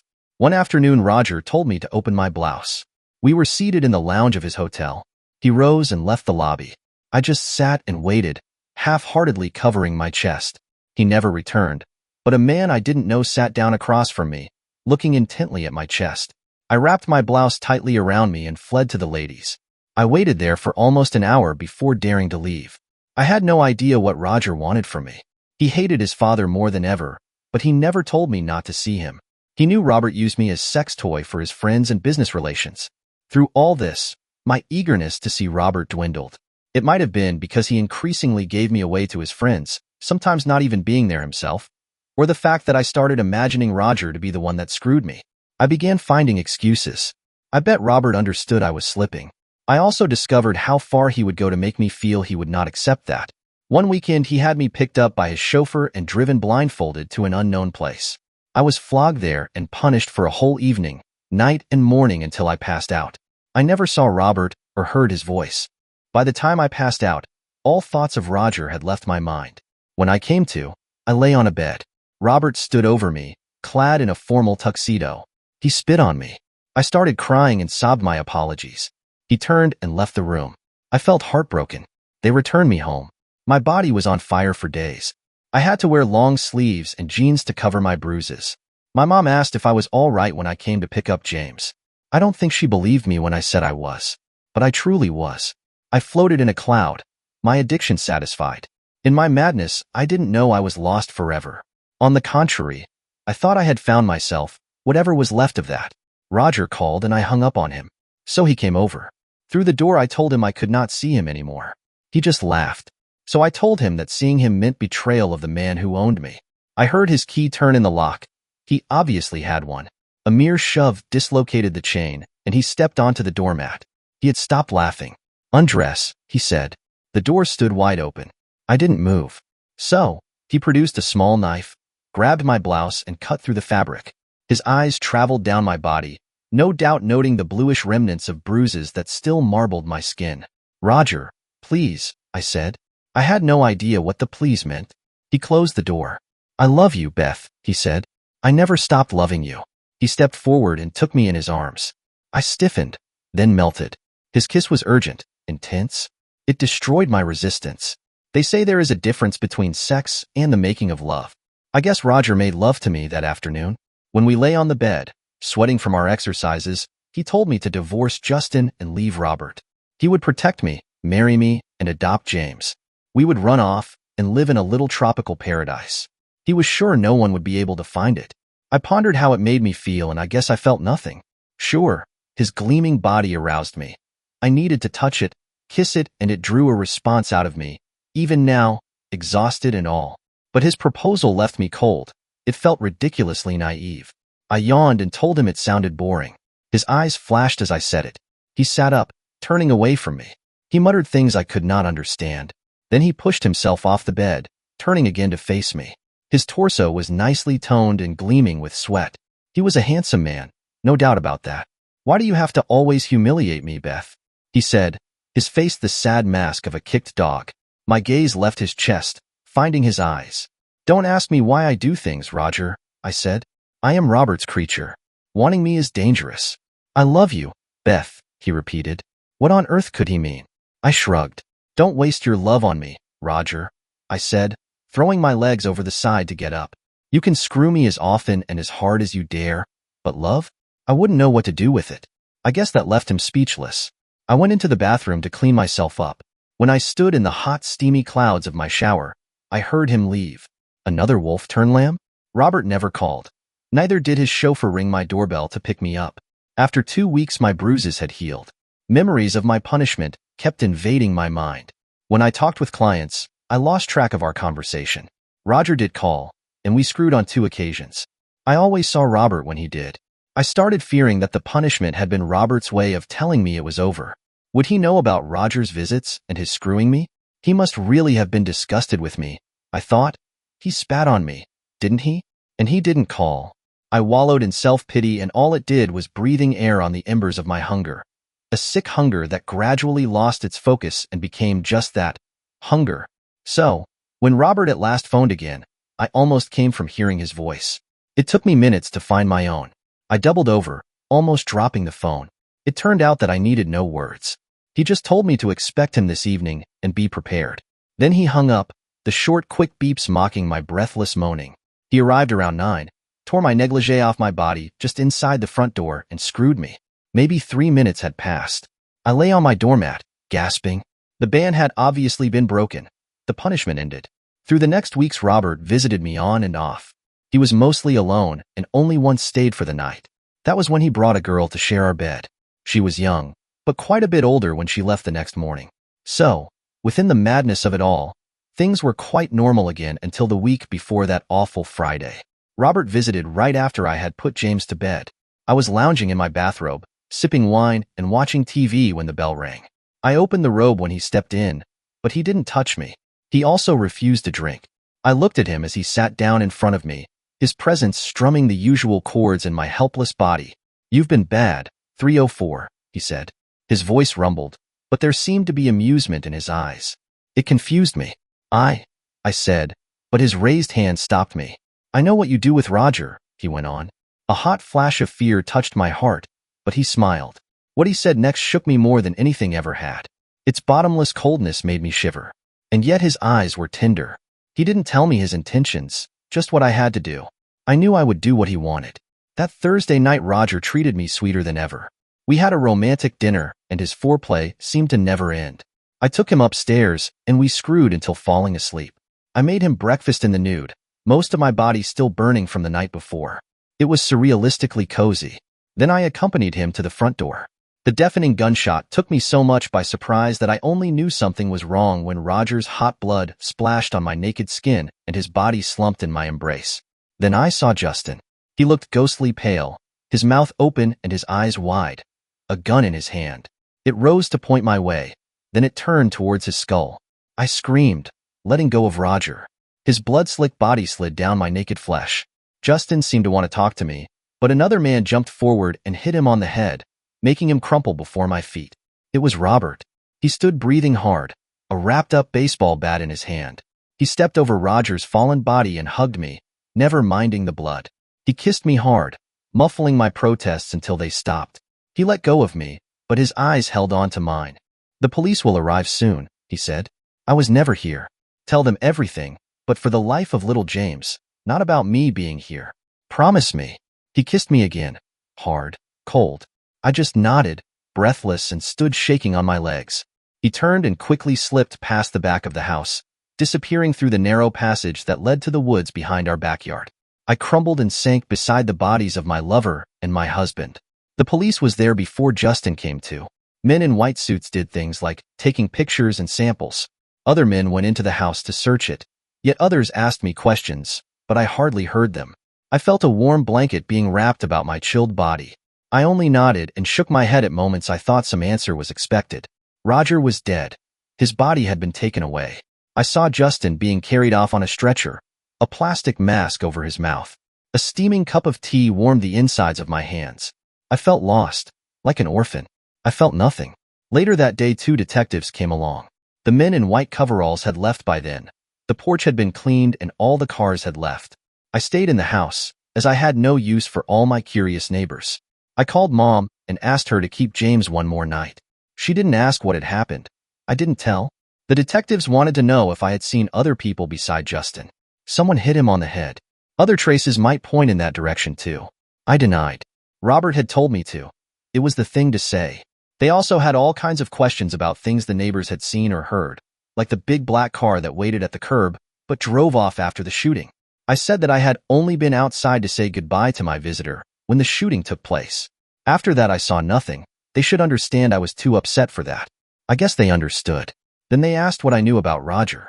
I told them he was an old friend and that we occasionally dated after my separation from Justin. No, I had no idea what he did, business-wise. I knew he had money.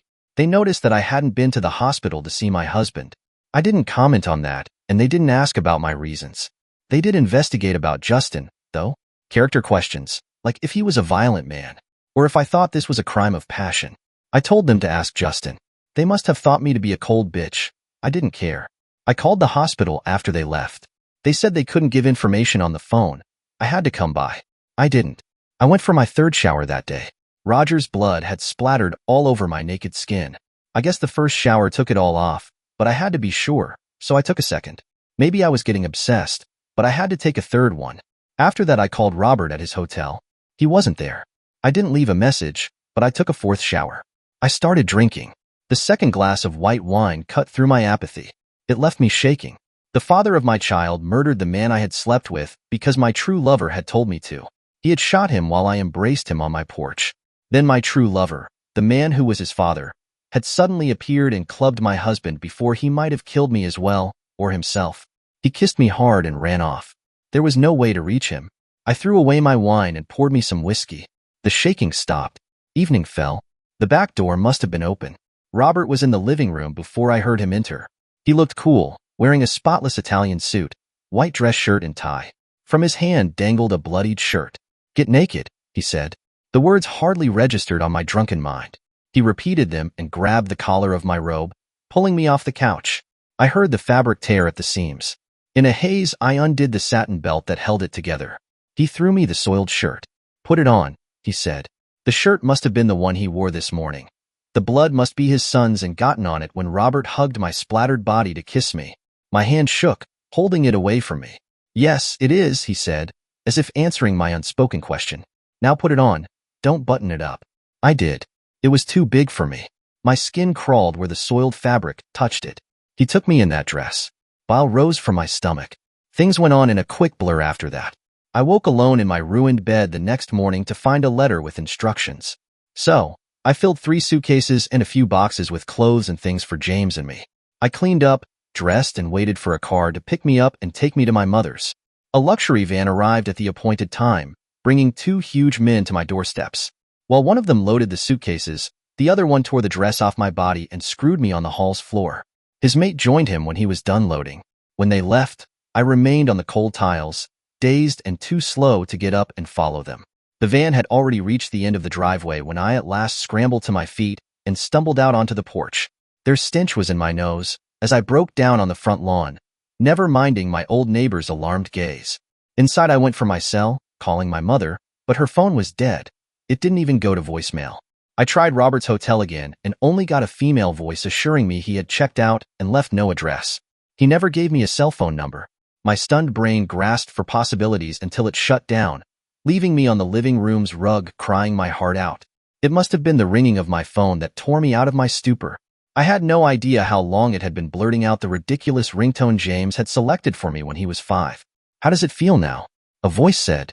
It was Robert's. Robert? I squawked. Daddy? My throat was too swollen to give my words space. He chuckled. It's all right, he said.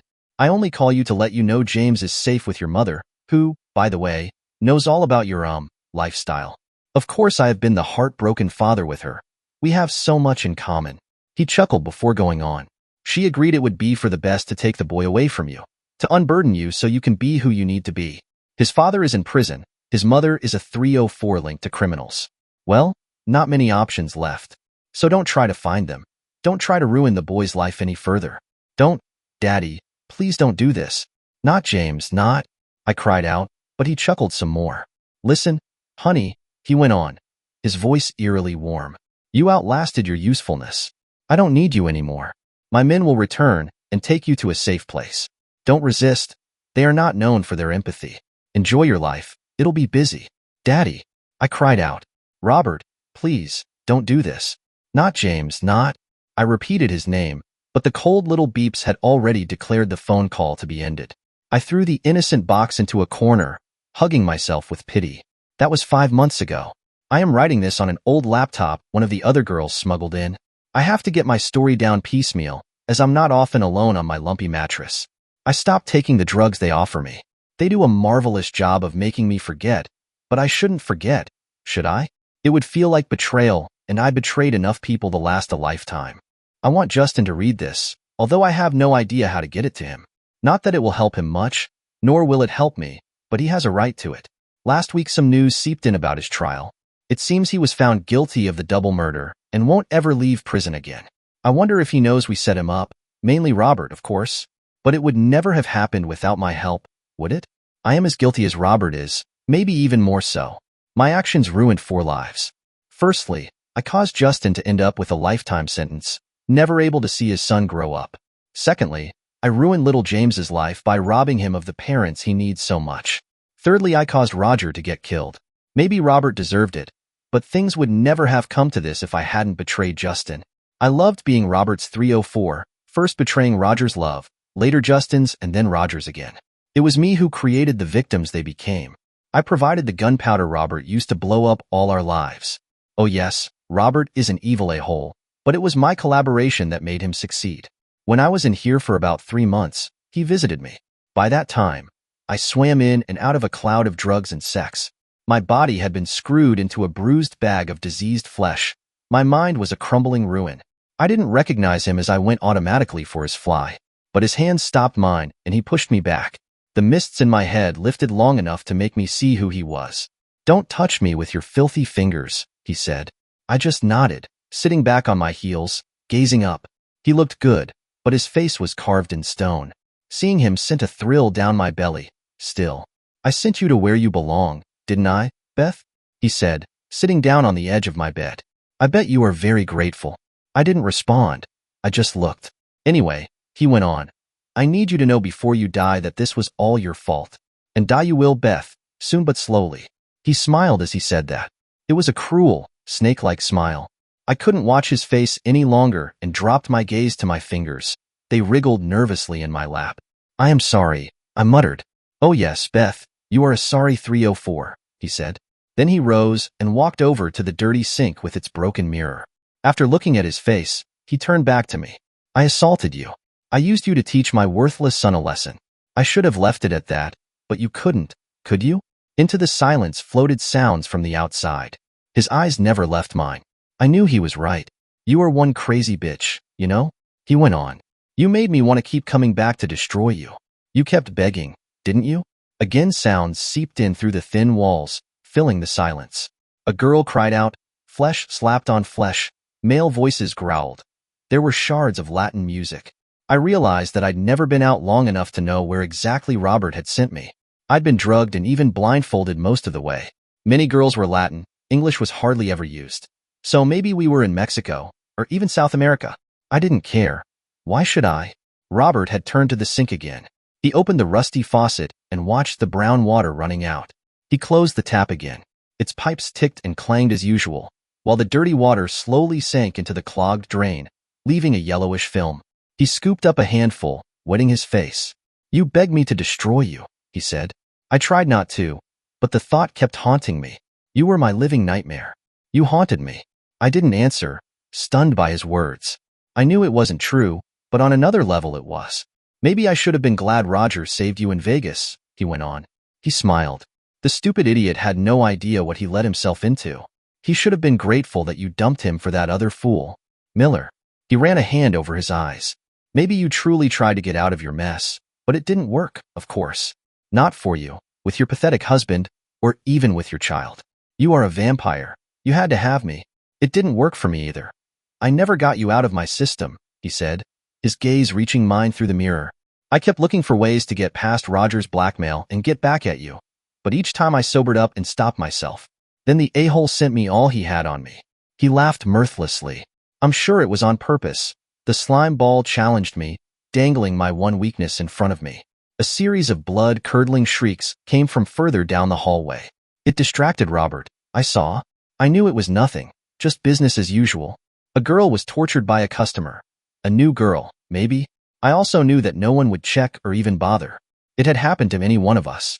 Twice I had seen still and lonely shapes under white sheets being rolled on a gurney past my door.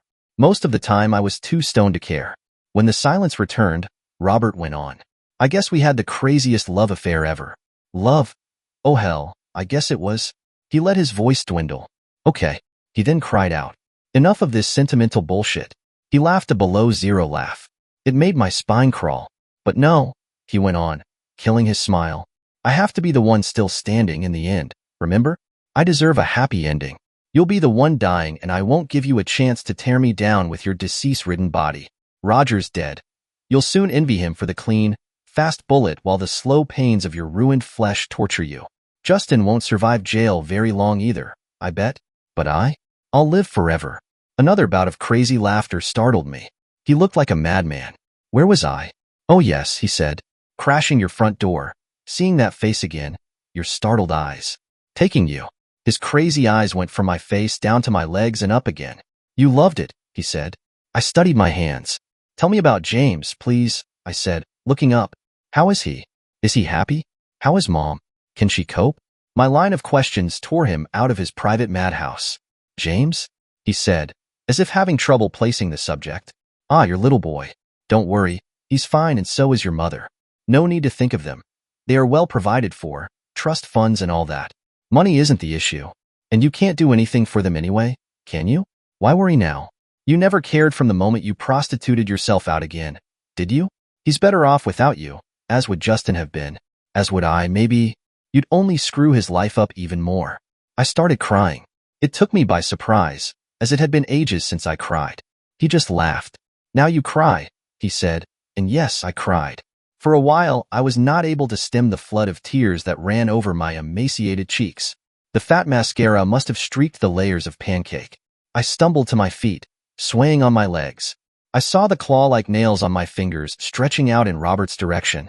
He yielded, but I stepped closer. I am sorry, Daddy, I said, my voice a whisper. I know it means nothing to you. Never has.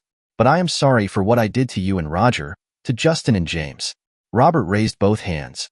He had retired into a corner, his face showing a growing panic. The gloating madman had gone. His imposing frame seemed to shrink. Get down. Get away from me. I ignored him, taking another step. He swung a hand back to hit me, but he didn't. I never flinched. Yes, Daddy, I said. You should hit me. Why not kill me? I deserve it. Please kill me. No one will care. He didn't respond.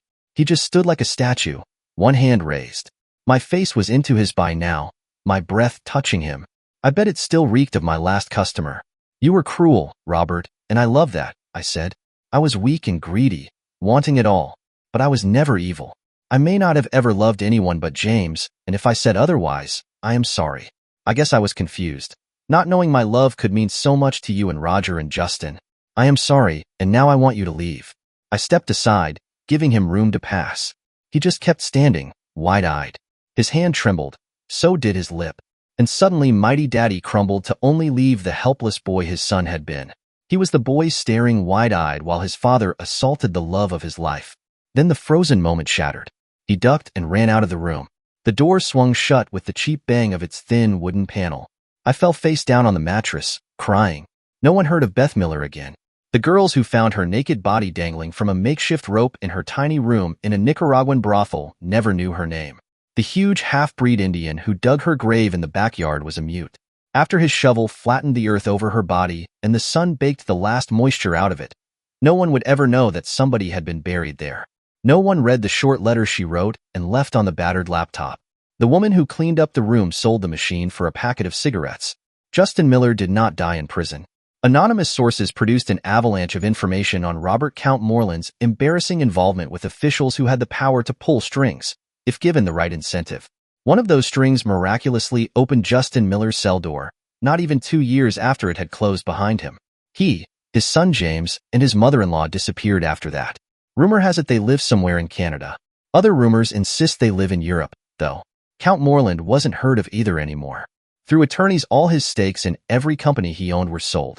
Quite a number of charities and non-governmental organizations saw their funds swelling after that. No one ever made a link to the anonymous man living amongst the ruins an earthquake left in Port-au-Prince, Haiti. Dear listeners, please share your thoughts in the comments section below and don't forget to like, share, and subscribe.